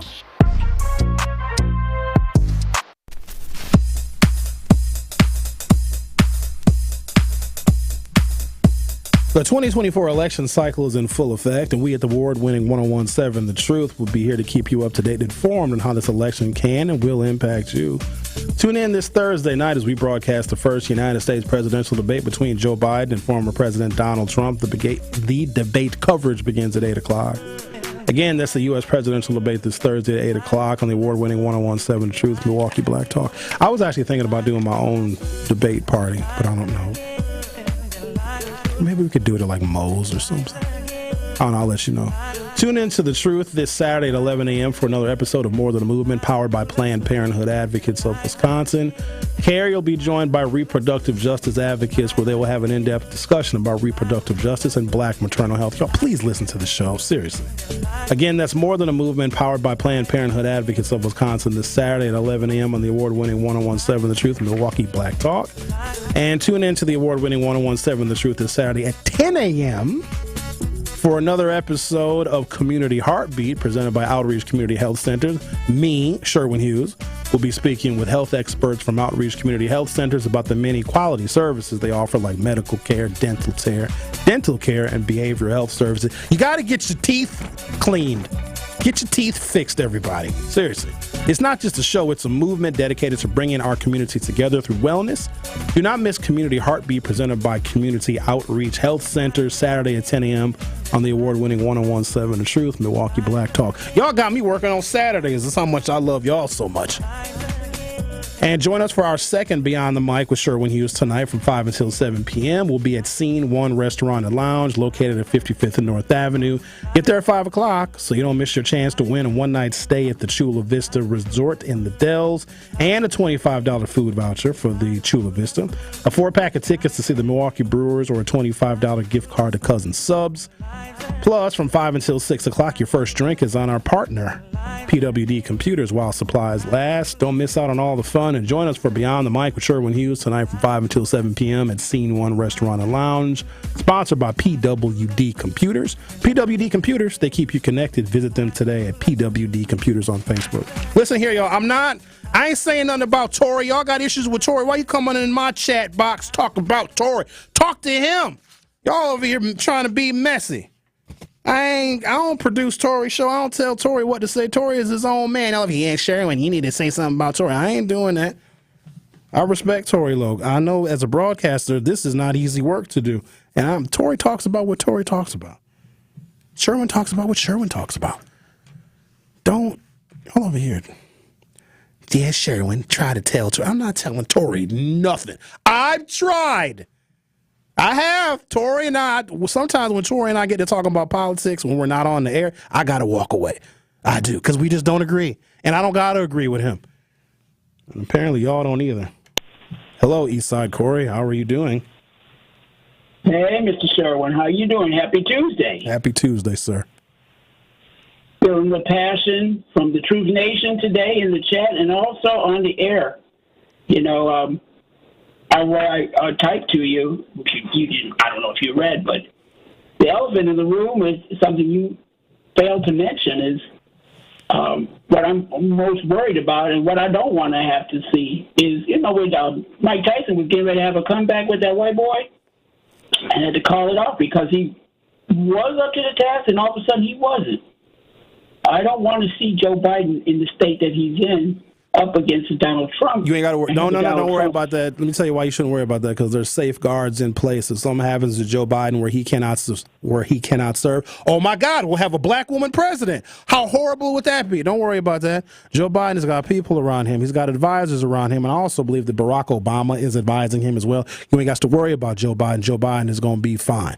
Now, what you need to be worried about is what Donald Trump is going to do to vulnerable people in this country, because he's already doing something to them. He's lying to them and manipulating them, and that can get a lot worse. So I think that's where the real issue is. Joe Biden is fine. If you don't believe me, watch the debate on Thursday, and we're going to have a recap of the debate on Friday, and we're going to see who looks more fit to be president of the United States. Sherwin, Joe Biden is not fine. The man has dementia. How does he have dementia and he masterminded all the court cases against Donald Trump? So that's not the sign of dementia. How is he demented? He's fine. We just don't like old people because we know one day that's going to be us and we don't like to see it. Joe Biden is fine. And this is not a referendum on his health because I guarantee you, Joe Biden at 81 is probably healthier than some middle-aged black people that live in 53206. I guarantee that. Well, okay. But you know what? I love me some old folks. I love me some young folks. But mostly, I don't want to have to see anybody taken apart. I want both of the men to be healthy enough to, have an even fight. Dude, they're 78 and 81. They literally would have been in high school together at the same time. And Donald Trump is demented. He's got the dementia. Do you listen to what he says sometimes?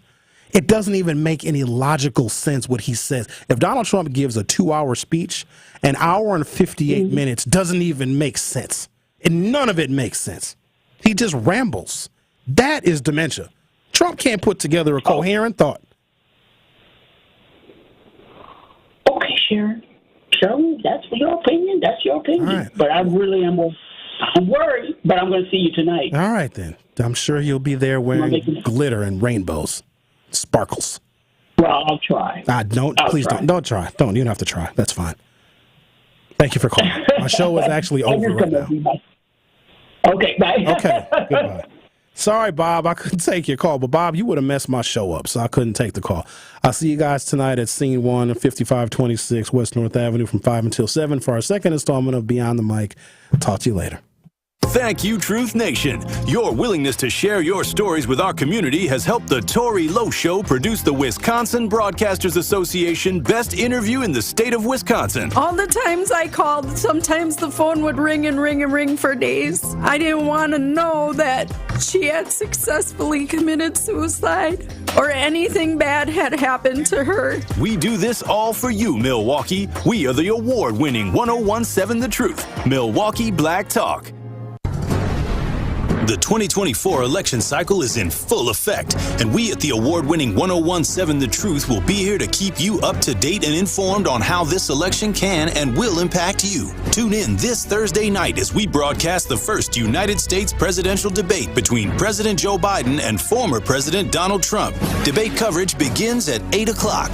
Again, that is the U.S. presidential debate this Thursday at 8 p.m. on the award-winning 1017 The Truth.